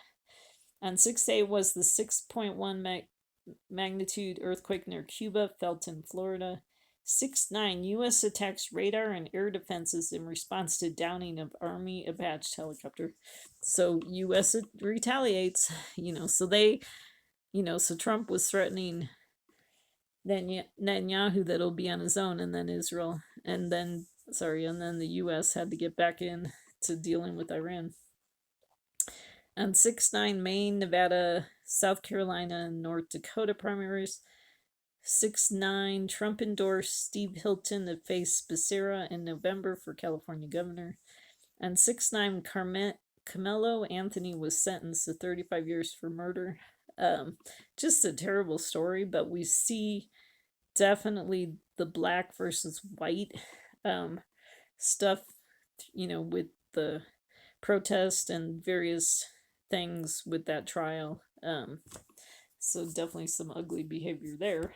And then on 6/9, the Artemis 3 crew was announced. It's 4 men, which they got flack for. Where's the women? Okay. And then, so that's Artemis 3 is really going to the moon. The plan is another part of the moon. They're a different type of mission than Artemis 2, but still connected to the moon. On 6/10, if inflation last month hits 4.2%, and Trump says, I love the inflation. Okay, so sometimes he says the stupidest things. Okay. On 6/10, Trump says U.S. has been taking out millions of barrels of oil in the dead of night from Strait of Hormuz without Iranian knowledge, because he said that we knocked out their radar systems, so they didn't know they were doing it. And so he talked about it being a secret mission, but then I read another article that someone said it's not that secret of a mission, and it's been happening for a while. I don't really know what the truth is, but and so then someone had said too that this is what was the name of that um the freedom. Trump always has his names for everything. The 1 day Project Freedom, where they were trying to get the boats out of the Hormuz, and so they said it's actually been going on behind the scenes um, at night. Um, so, um, anyways, I don't know what else to say about that. Okay, so on 610, Bill Gates says he had no knowledge of Epstein's crimes, but he did say that Epstein tried to blackmail him.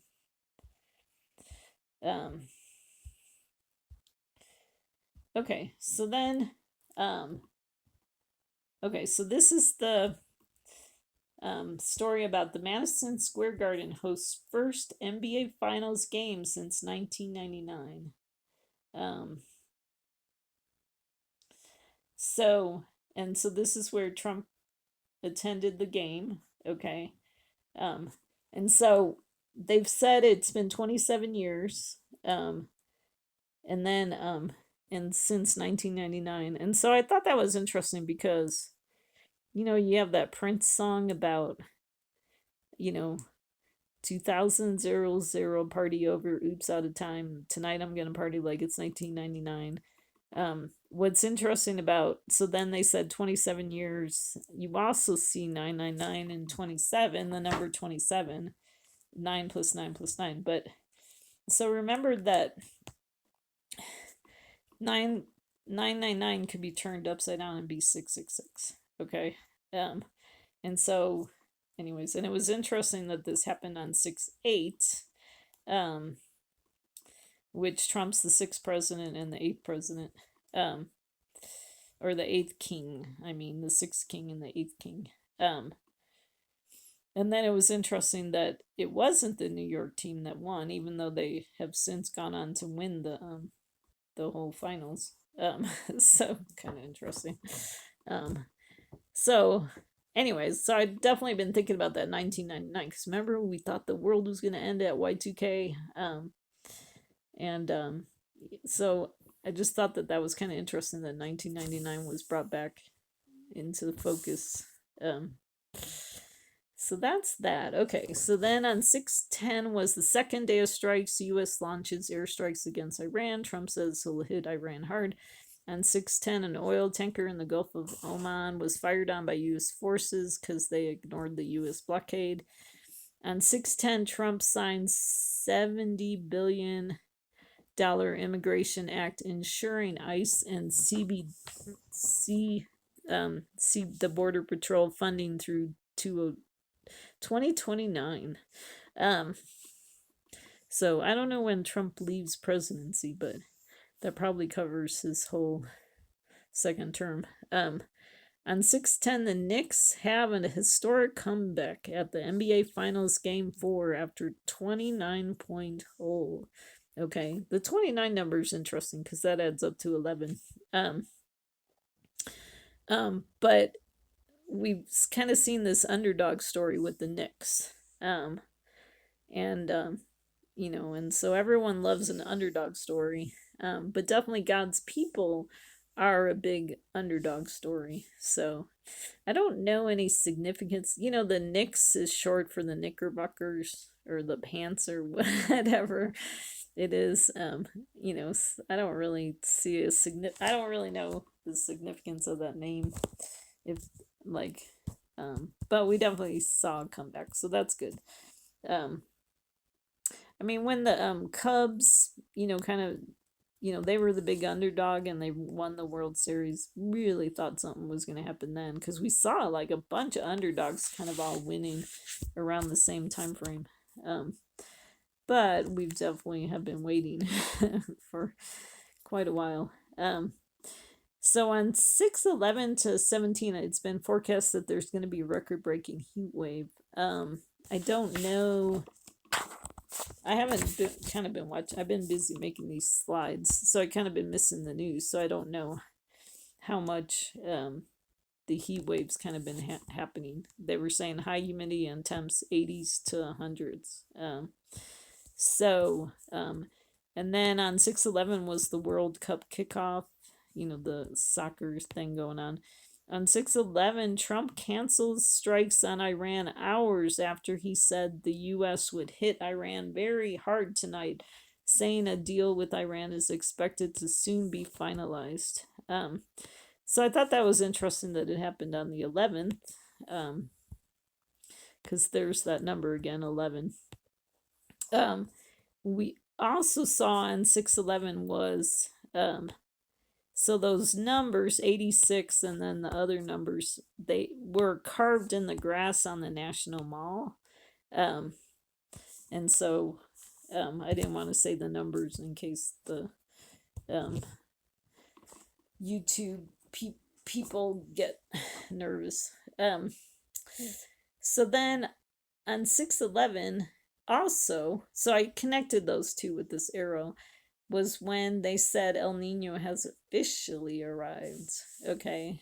So I thought that was kind of interesting because kind of this picture of the downfall of the current administration and then kind of a picture of the rise of Jesus. So then 6/12, Israel strikes in Lebanon despite Iran saying it was included in potential peace deal. The Lebanon, I guess, is included in the potential peace deal.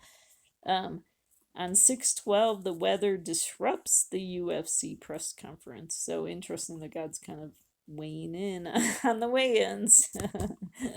So, okay, so then here's that article. So the authorities investigate these giant number markings on the National Mall. Giant markings of these numbers appeared Thursday on the National Mall in Washington, prompting an investigation by federal authorities and claims of political violence by the White House. An Interior Department spokesperson called the incident deranged vandalism that will not be tolerated. Any threat against the president is taken very seriously by the department, and our U.S. Park Police will investigate this incident and hold those responsible accountable, the spokesperson said. U.S. Park Police told NBC News in a statement that they responded Thursday morning and that a probe is underway. The cause of the discoloration has not yet been determined, the office said. Grass samples have been collected for testing. The investigation is ongoing. White House spokesperson Davis Incl said in a statement in response to the National Mall incident, anyone who engages in or endorses political violence or assassination culture must be condemned in the harshest terms possible. They should also immediately seek psychiatric help. That would be helpful.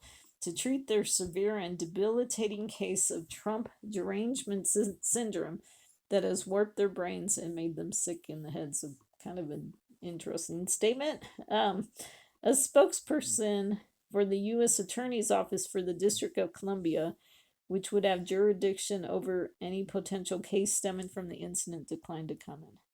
A federal judge said, well, so then it goes on. I won't read the rest because it goes on to talk about what they did with James Coney's case with those numbers. But I'll read this one.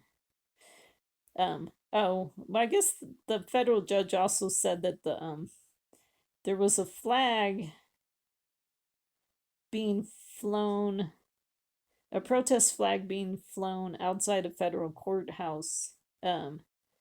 That they said the flag didn't need to be taken down since the phrase constituted free speech. Anyways, they said the incident on the National Mall comes days ahead of the United Fighting Championship fight scheduled on the nearby White House grounds Sunday and celebration events scheduled to take place on the mall this summer in honor of U.S. 250th anniversary. So, I mean, possibly what they did is put like Roundup in a big spray container. I mean, they made these numbers huge, but it's interesting too because you could see the 8 really well, but then the other numbers aren't as intense, and so like they had a ton of spray for 8 and then their spray started getting less for the other numbers. Anyways, but I was wondering, so this happened on 6/11 and I was wondering if this was an example of the writing on the wall. And so remember Belshazzar and Daniel 5 had a great feast, And then suddenly the fingers of a man's hand emerged and began writing opposite the lampstand on the plaster of the wall of the king's palace. And the king saw the back of the hand that did the writing. Then Daniel answered and said before the king, I will read the inscription to the king and make the interpretation known to him. And then he said, O king, the Most High granted sovereignty, grandeur, glory, and majesty to Nebuchadnezzar your father. Oh, sorry, I didn't go to that slide. Um, okay, so the second part of these verses. Because of the grandeur which he bestowed on him, all the people, nations, and men of every language feared and trembled before him. Whomever he wished he killed, and whomever he wished he spared alive, and whomever he wished he elevated, and whomever he wished he humbled. So you see kind of a so this verse 19, you kind of see another flavor of the 666. Whomever he wished he killed, like metaphorically, and whoever he wished he spared alive, and whoever he wished he elevated, and whoever he wished he humbled. Definitely another picture of the 666. Okay, but then when his heart was lifted up and his spirit became so proud that he behaved arrogantly, he was disposed from his royal throne and his glory was taken away from you. Okay, and then Daniel goes on to say, yet you, his son Belshazzar, have not humbled your heart even though you knew all this. Then the hand was sent from him and this inscription was written out. And the inscription was Mene, Mene, Tekel Upharsin. And then it's interesting that we have verse 26, because that connects us to Bond 26, which is when this happened, but also the year 2026. This is the interpretation of the message. Mene, God has numbered your kingdom and put an end to it. So I thought that was interesting, the number idea. And then Tekel, you have been weighed on the scales and found deficient. So I thought it's interesting that they're talking about scales because there's been all these weigh-ins over the weekend with the UFC fight. And then it says, Paris, your kingdom has been divided and given over to the Medes and Persians, which that's a picture of civil war, Medes and Persians. That same night, Belshazzar, the Chaldean king, was slain. So Darius the Mede received the kingdom at about the age of 62. Okay, so then on 6/12, Elon Musk becomes the world's first trillionaire. So that could be a sign of the end times. 6/12, Spielberg's Disclosure Day movie was released.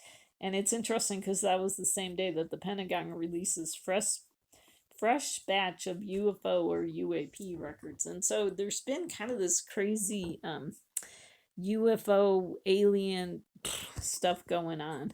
I mean, Spielberg definitely doesn't believe in God. And he, the way he talks, he believes in aliens, and we see that in his movies.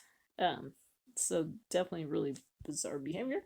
Okay, and then on 6/12 was the deadline to remove Trump's name from the Kennedy Center, but the weather delayed it by one day, so it ended up happening on 6/13, early 6/13. And this weekend, 6/13 to 14, is the Gay Pride Festival in Colorado Springs. I mean, to me, that stands out because Colorado Springs used to be a really strong evangelical center. Like, we had a ton of evangelical organizations, but we've fallen from grace. On 6/13 was the UFC weigh-in at the hotel, and then they did a ceremonial weigh-in at the Lincoln Memorial in the evening. And then on 6/13, so the Knicks win after the 53-year drought at NBA Finals Game 5. So then on 6/14, claims of U.S. Okay, so they've been claiming that there's going to be a U.S.-Iran peace signing, but then things blew up this morning, and so I don't think that's going to happen. Like kind of the same thing with the Lebanon-Israel connection with Russia. Sorry, where did Russia come from? With Iran being mad about that. And then at 8 p.m., which, like, it's already started. Let's see, it's been going on now for 51 minutes. Is the UFC fight. But I just got a tweet. I'll go take a look at it from my news feed that I think they've been interrupted by weather. So then also bear, elk, and shark attacks have been going on.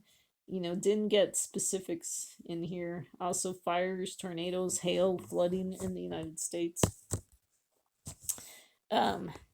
So this is the article about Trump's name being removed from the Kennedy Center. And so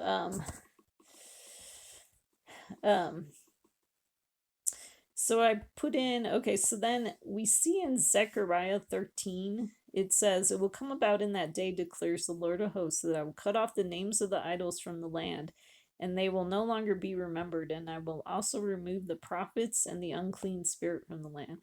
So interesting that Trump's name was removed on 613, because this verse is from Zechariah 13. And then in Revelation 2, God says, "To the angel of the church in Ephesus write, the one who holds the 7 stars in his right hand says this, but I have this against you, that you have left your first love. Therefore remember from where you have fallen, and repent and do the deeds you did at first, or else I am coming to you and will remove your lampstand out of its place unless you repent." So I highlighted right hand, so that could be a connection to Trump. And then I thought too about removing the lampstand, that the lampstand has 7 branches, and that could connect to the 7 ceasefires of Trump. Okay. So then what was coming today, June 14th, was today's Flag Day. It's the official start of the 250th celebrations of America's, founding.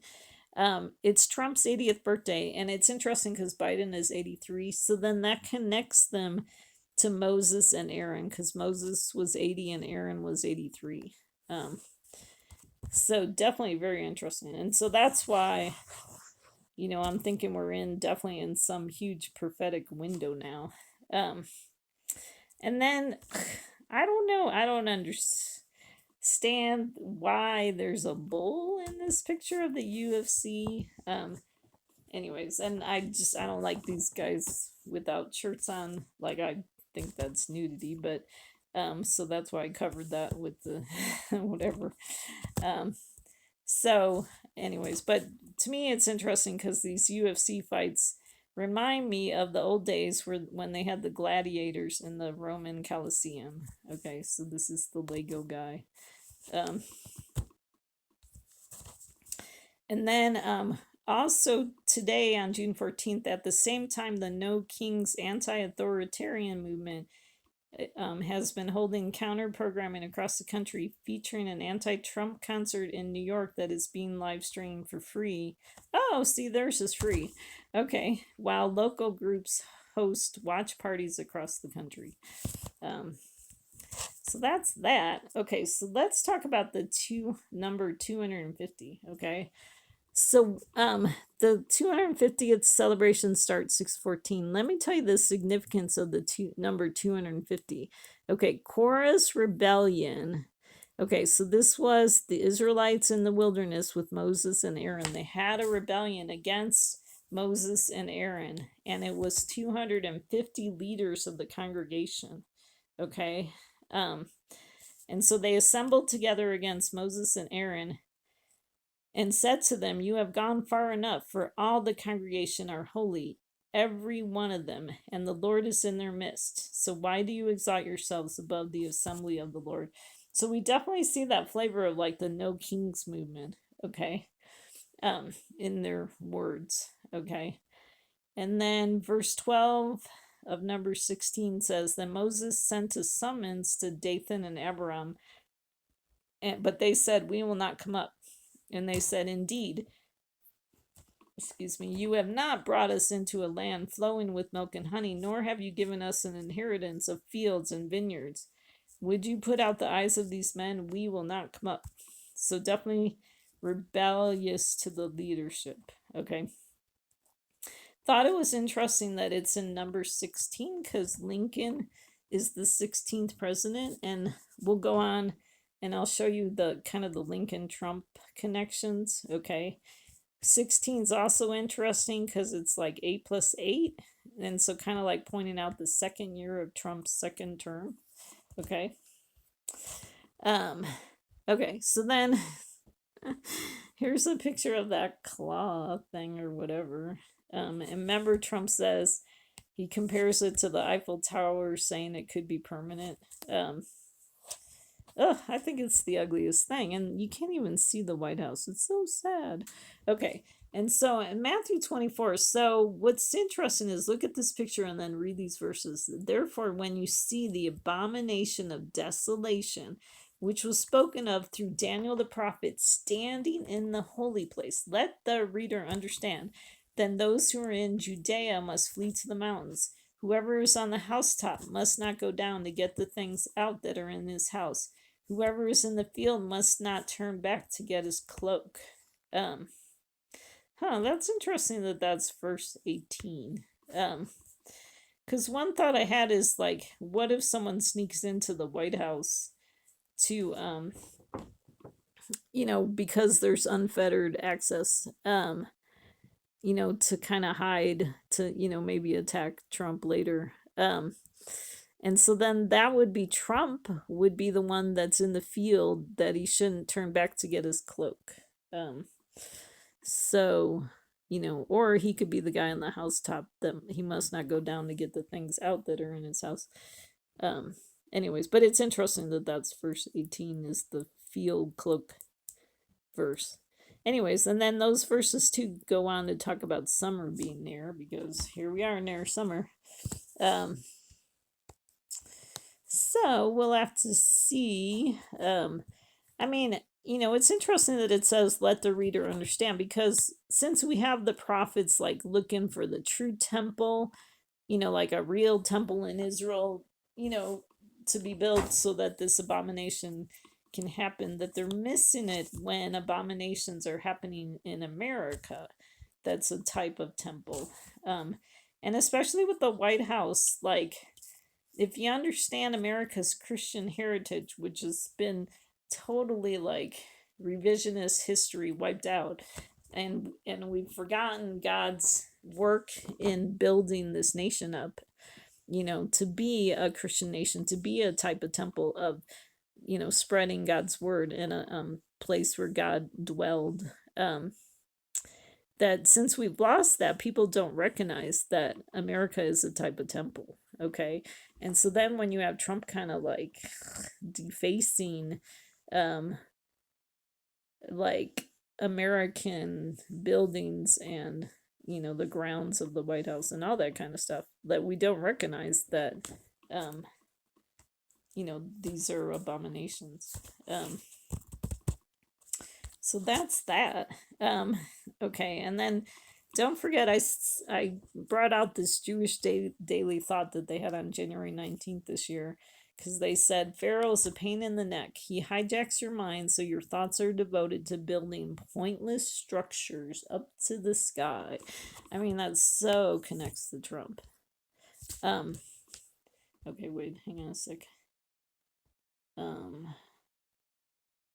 Okay. So then this guy, so this is this was one of the comments to this article about this about the claw. The guy said, "How is this safe for the president who wants $1 million for a bunker and a drone dome, but he and his family and many others will be sitting in the open watching this stunt? Our money spending millions on security?" And then he kind of swears, so I blocked that out. So that's kind of interesting. So definitely a good point, to point out. And then, I wanted to put what Joe Rogan said, because I think there have been kind of, like various kind of warnings, okay? And so then in another episode of his podcast in March, Joe Rogan said he will be there, but I'm not thrilled about it. So he's talking about the UFC fight, calling the event kind of a gimmick, which I agree, and a potential security nightmare. Okay, so there, I think that's the official warning. Okay, so I mean, we'll see if history plays out during this event. Okay. So now, and this was, I wanted to put this in here because, okay, these are facts about the UFC fight. Okay, at least 1,200 of the approximately 4,300 seats on the White House lawn will go to active military members. And then the Washington Post shared several internal military memos, including one posted on a popular Facebook page for soldiers, outlining the specific requirements soldiers must meet before they can attend. Okay, selected military members must pay their own way to Washington. Preference will be given to junior enlisted and junior officers who are genuine UFC fans. So Trump worships youth. Okay, family members aren't invited, and attendings are required to meet a waist. Have you ever heard of this? Attendees are required to meet a waist to height ratio of 0.55, meaning their waist size must be 55% or less of their total height. Okay. The Facebook page that shared the list of requirements captioned the photo, "No fatties at UFC White House event." Okay, so Trump, who's like overweight, is like setting these requirements. It's just crazy. And I mean, this just shows you like Trump cares about the outer shell. Okay. He's into looks, he's into prestige, he's into money, so anyways, and some of this, is interesting when you think about him like being in China probably and seeing their military, that, maybe he wants his military to kind of look the same way as like China's. Okay, so the remaining 3,100 seats on the White House lawn for UFC Freedom 250 have been divided up between the White House, TKO, and the UFC, and CEO and founder Dana White has invited a handful of celebrities to sit ringside.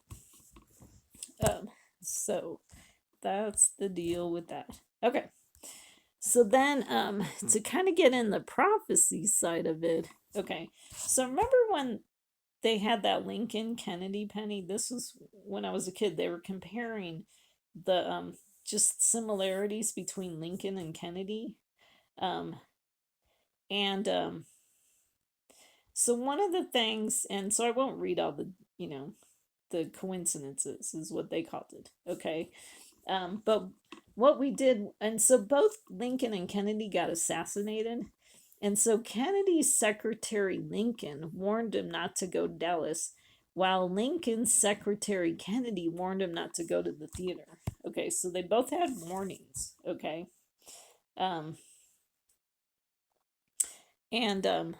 So I wanted to put these verses so you understand what's happening in Ecclesiastes in the Bible. God says, "That which has been is that which will be, and that which has been done is that which will be done. So there is nothing new under the sun. Is there anything of which one might say, 'See, this is new'? Already it has existed for ages which were before us." Okay, so remember how I was like comparing the UFC fight to the, the gladiators in the Roman Colosseum? There's nothing new. It's just, it's really, I mean, they might think it's a little more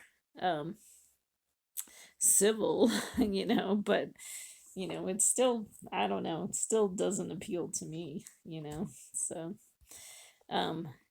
anyways, so then I wanted to show how Trump's been connecting his name with these presidents, okay?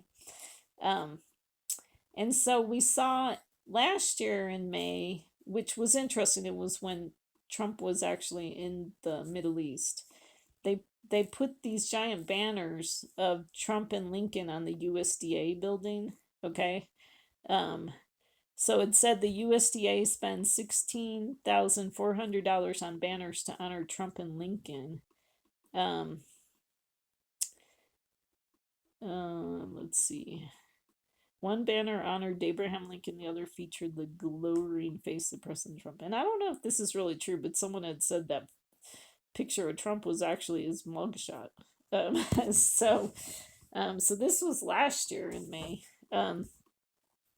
And so we see Trump connecting himself with Lincoln. And so remember that Lincoln was told, don't go to the theater. And then we see Trump connecting himself to RFK. Okay. So the Department of Justice is the Robert F. Kennedy building. Okay. And so we see this banner of Trump on there. Make America safe again. It says. Well, so Robert Kennedy, remember, he was assassinated too, and they told him don't go in the kitchen, and he went into the kitchen, and got assassinated there. Okay, so then, and then, we've seen this big connection with Donald J. Trump and John F. Kennedy. Okay, because Trump actually put his name on the John F. Kennedy Memorial Center. And at the time when it happened, that was in December of 2025, someone had pointed out, like, does Trump realize that it's a memorial center, which, like, is kind of like what happens after you're dead, you know? And, so they kind of pointed out kind of that weird, it's like, okay, that's just kind of bizarre. Okay. And so I put that verse about, it says, he takes his seat in the temple of God, displaying himself as being God. So we saw in 12:18 the new name was announced, and so we see that number 18. And then on 12:19 was when they actually put this new signage up, which happened on Kislev 29. So anyways, that 29 number makes me think of 11. Okay, and the Donald J. Trump and that was added is 18 letters, so that's interesting. And then I told you that on 612, which 612 to me makes me think of 666. Okay, and so that was the deadline to remove Trump's name, and then his name was finally removed on 613. So they told John F. Kennedy, don't go to Dallas. Okay. And so actually JFK actually, I guess, got several different warnings or whatever about Dallas. Because they thought things were kind of unsettled in Dallas. Because actually there was someone else in John F. Kennedy's cabinet or administration or something that actually had been there like the month before, and I guess they weren't very nice to him. Anyways, so Evelyn Lincoln, President Kennedy's secretary, Evelyn Lincoln, warned him about the Texas trip after she received news from multiple sources. One source was her husband, Harold Lincoln, nicknamed Abe. Abe told her that he heard about an assassination attempt that was to take place in Dallas. In a video interview, Mrs. Lincoln stated that when she told JFK, he replied, Mrs. Lincoln, I can't live a life where I'm afraid to go out into the public. Do you know if assassins want to get me, they can get me in church. I'm still going to Dallas. So he did not listen to. And so, people think this story is interesting because it was like Abe Lincoln told Evelyn Lincoln about an assassination attempt in Dallas, and then Evelyn told Kennedy, which Kennedy promptly ignored. So definitely an interesting story. So I made a chart of connections between Lincoln and Trump. Okay, so they told Lincoln, don't go to the theater. Joe Rogan says about the UFC fight, it's a security nightmare. Lincoln was assassinated on April 15th. The UFC fight is on June 14th of this year, so there's going to be a connection. Lincoln was assassinated during his second term. We're in the second term of Trump. Lincoln sat in the boxes 7 and 8 of the theater. I thought it was interesting because there's 7 fights and it's an octagonal fight arena at the UFC fight. With Lincoln, the Civil War was before he got assassinated. Is there is there going to be a civil war after, connected to Trump, or we're also seeing we're after, or are we after the Iran war? I mean, so there's a connection to the Iran war. So during the time of Lincoln, the South wanted slavery to remain. During the time of Trump, the left wants immigration to remain. And then during the time of Lincoln, John Wilkes Booth wanted to collapse the Union. And then during the time of Trump, we definitely have Obama and the left with their scorched earth mentality.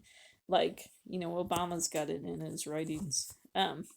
So Lincoln had previous death threats, similar with Trump, including that 86 thing. And then Lincoln was looking for peace, unity. Trump's looking for a peace agreement with Iran.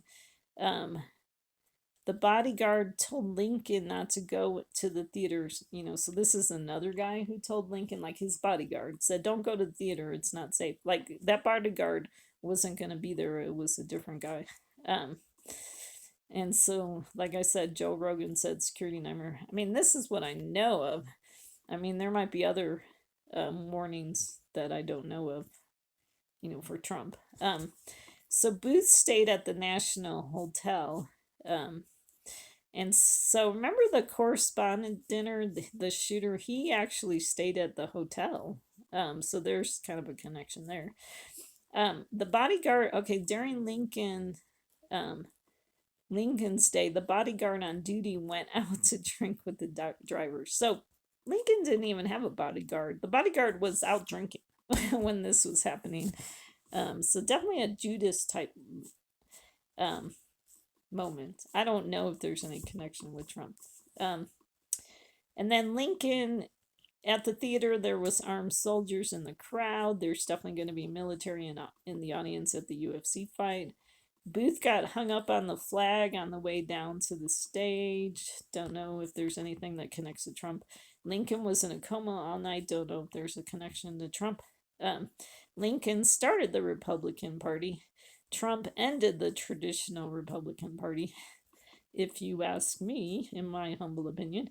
And then during the time of Lincoln, the South was in ruins, so they surrendered.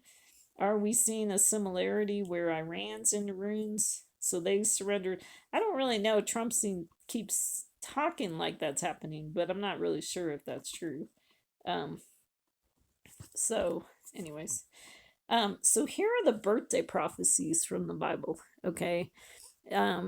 So we saw in Genesis 40, it says, thus it came about on the third day, which was Pharaoh's birthday, then he made a feast for all his servants, and he lifted up the head of the chief cupbearer and the head of the chief baker among his servants. He restored the chief cupbearer to his office and put the cup into Pharaoh's hand, but he hanged the chief baker just as Joseph had interpreted to them. Yet the chief cupbearer did not remember Joseph, but forgot him. This is why the chief cupbearer being restored to his office, that's why I'm wondering if Obama returns or Biden returns in this prophecy. I mean, the chief cupbearer could also be a picture of Messiah. Anyways, but there could be two fulfillments. So we'll see what happens. What's interesting to me is Mark 14:6. Okay, so Trump's birth date is actually in this story, in this verse. It's verse 6. It says, but when Herod's birthday came. So Matthew 14:6, which, you twist it around and it's 6:14. And then they're talking about Herod's birthday. And then it says, the daughter of Herodias danced before them and pleased Herod, so much that he promised with the note to give her whatever she asked. Having been prompted by her mother, she asked, give me here on a platter the head of John the Baptist. So we already saw in the previous verse where somebody loses their head. But losing the head too is also a picture of losing authority. Although he was grieved, the king commanded to be given because of his oaths and because of his dinner guests. He sent and had John beheaded in the prison, and his head was brought on a platter and given to the girl, and she brought it to her mother. Ugh, gory story. Okay, so this one, the story starts with Mark 6:14. This one's not quite as like direct as the Matthew verses, but we still see in Mark 6:14 is still connected to the birthday story. Verse 14 says, "And King Herod heard, for his name has become well known, and people were saying, John the Baptist is risen from the dead, and this is why these miraculous powers are at work in him." But it's not quite as obvious as the previous verses. But it's the same story. So, anyways, but I mean, 614. So we're seeing with Trump, it's the start of the 250th celebrations. And so if something doesn't happen today, oh yeah, because birthday, I didn't even think about that too, because birthday could connect to like the birthday of America. Okay, the 250th birthday of America. So if something doesn't happen, it doesn't mean these prophecies don't connect and maybe don't start on 614. So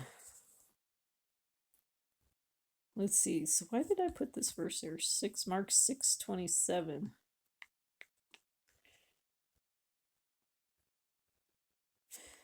Okay, I'm really, I don't know. I know why. Probably to connect it to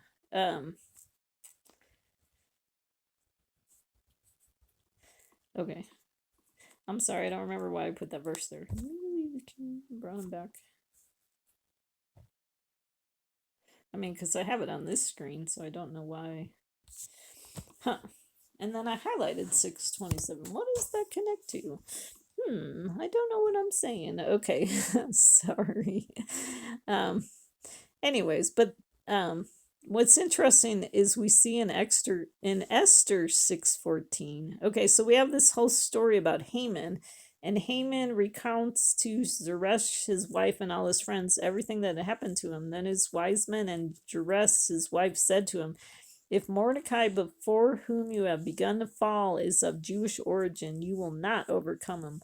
What will surely fall before him." And then look at this verse, marking 6:14. Okay, definitely connects to Trump.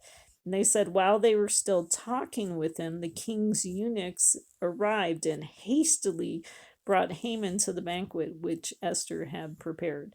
And then hastily, and so there's like a second banquet, which I think connects to like a second Passover. Okay. Which that number 14, see, this is the thing with the date of June 14th. It connects to that number 14, which is Passover. And then we saw with Judas that, Jesus tells Judas to, hurry up, and so this Judas behavior happens quickly. Okay. And, so that could be a picture of Haman hastily, being brought to the banquet. And we saw in Esther's second banquet how Haman got brought down. Okay, he got exposed. Okay. Now I put in this, I call it Trump's donkey prophecy that he made on May 6th, because he said, and so I highlighted 6, and he said, June 14, we're having a big fight. It's never going to happen again, never happened before. So is that a prophecy of the possible coming civil war? I don't know.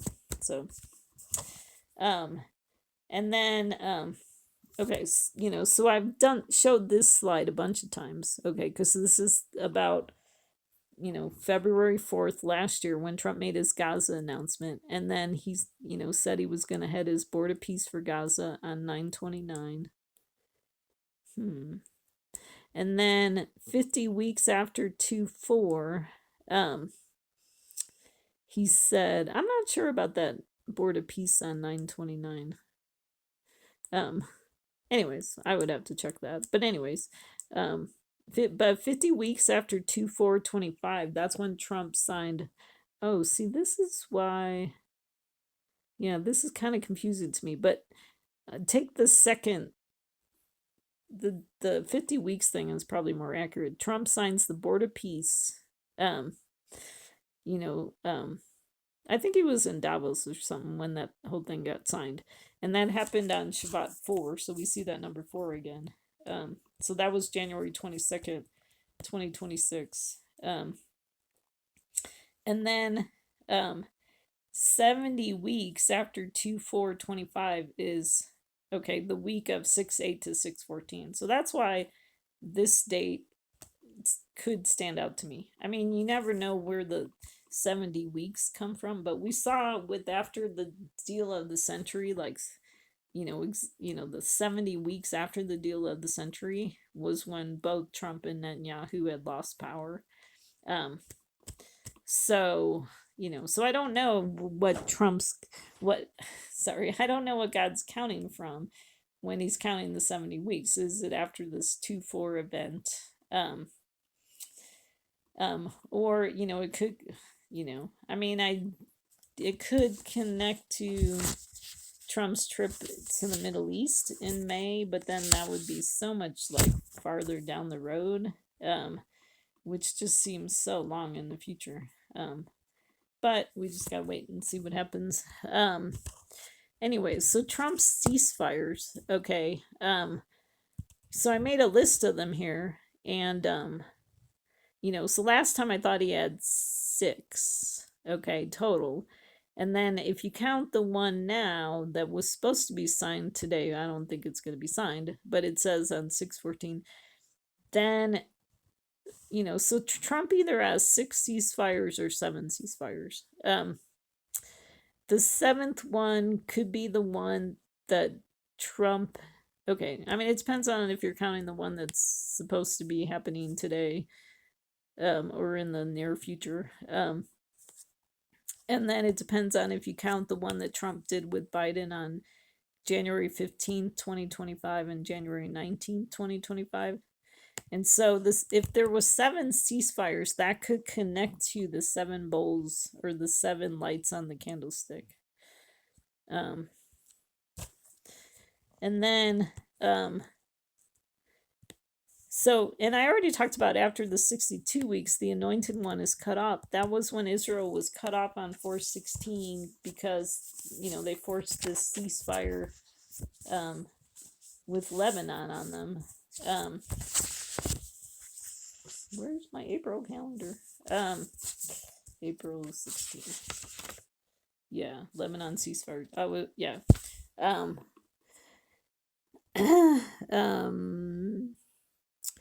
And then, I mean, it goes on to say, the people of the prince who is to come will destroy the city and the sanctuary, and its end will come with a flood. Even to the end there be war. Desolations are determined.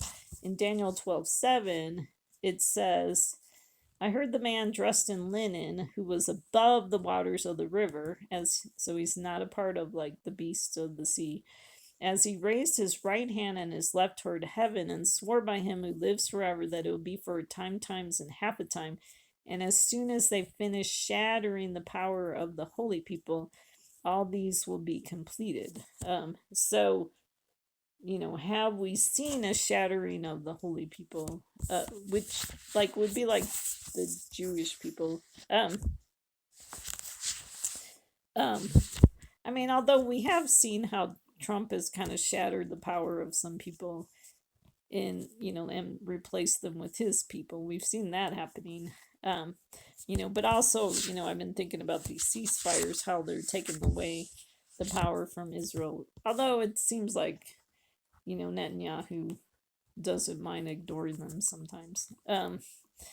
So I wrote, okay, so then it says, while they are saying peace and safety, then destruction will come upon them suddenly, like labor pains upon a woman with child, and they will not escape. So we have Trump really running around saying peace and safety, or the whole Trump administration, and other people too. So is that going to happen on June 14th? And I want to put in this verse too, Daniel 11. It says, as for both kings, their hearts will be intent on evil, and they will speak lies to each other at the same table, but it will not succeed, for the end is still to come at the appointed time. And so this could be a prophecy of what's happening now, that we have both Trump and Trump and Iran lying to each other at the same table. I mean, we've already seen where Trump kind of lies to Iran and like says he's not going to attack them and does, and I don't know, various things like that. But definitely we know Iran's been lying all the time. But then it's interesting, it says it will not succeed. So is this the peace deal that does not succeed that causes destruction? Because then it says, for the end is still to come at the appointed time. So God has a time when the end's going to happen. Oh, and this is a 9/11 verse. Look at that. Daniel 11:27. That's 11, and then you see 9. Woo. Okay, that's powerful. So the two end time signs I'm thinking is, if we've seen that as soon as they finish shattering the power of the holy people, if we see that happening, and then if we've seen that the saints are worn down, okay?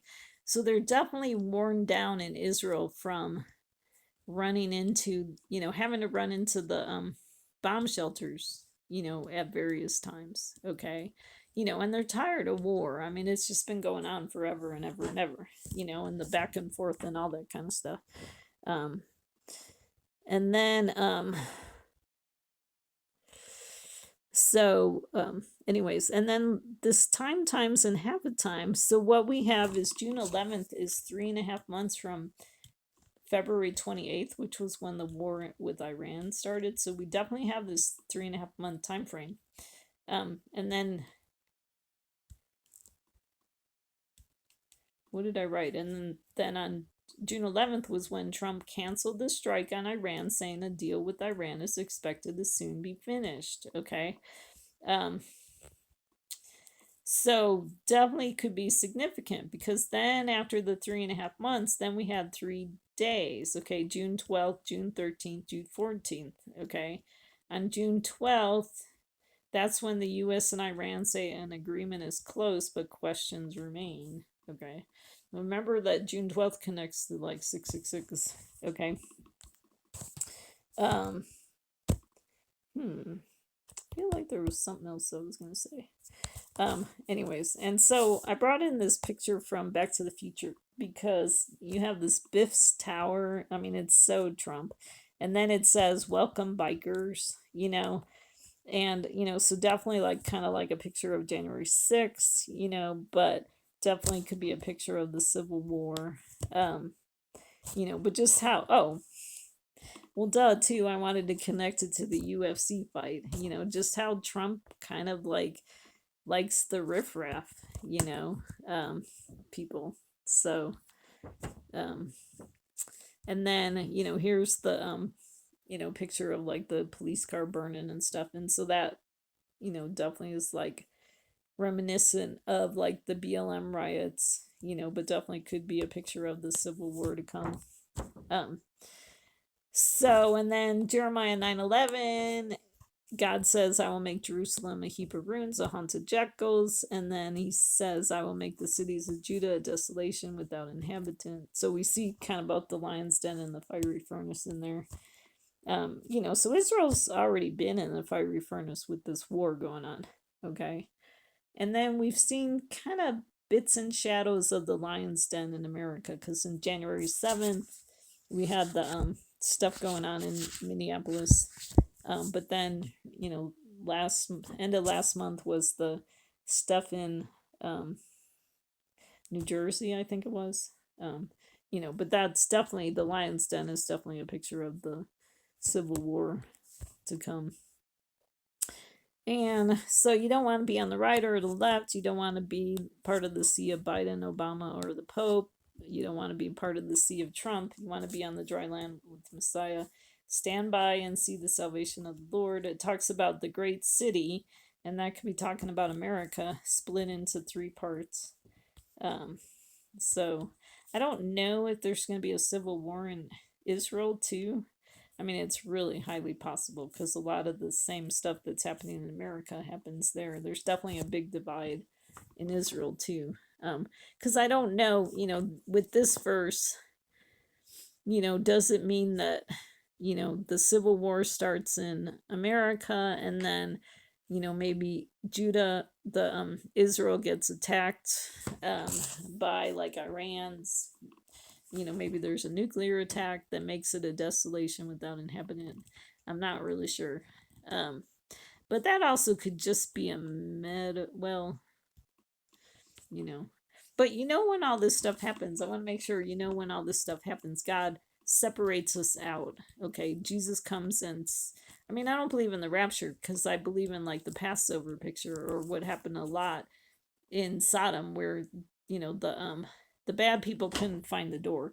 So we're going to be safe in our homes, that we're going to have like Jesus lamb's blood on our door, while this destruction is going on outside. Okay. That was a lot of information, but hopefully some of it was helpful for you to see where we're at and where we could be going. I don't really know. I mean, we could know in a couple hours of what's going to happen, but we could maybe still got to wait. July 4th could be, maybe the big birthday. I don't know. So I've just been looking at June 14th, and then if nothing happens, we'll have to look ahead and see, what events are happening. And I mean, yeah, if nothing happens today, definitely look ahead to July 4th. Okay, because another big birthday. Okay. Um, so it's just interesting that Trump's birthday shows up in those pictures. Shows up in those verses, I mean. So, anyways, okay. Well, thank you so much for listening. I really appreciate you tuning in. Hang in there. God's got a great plan for those who wait, and have faith in His plan. So just hang in there. And so I appreciate you listening. God bless.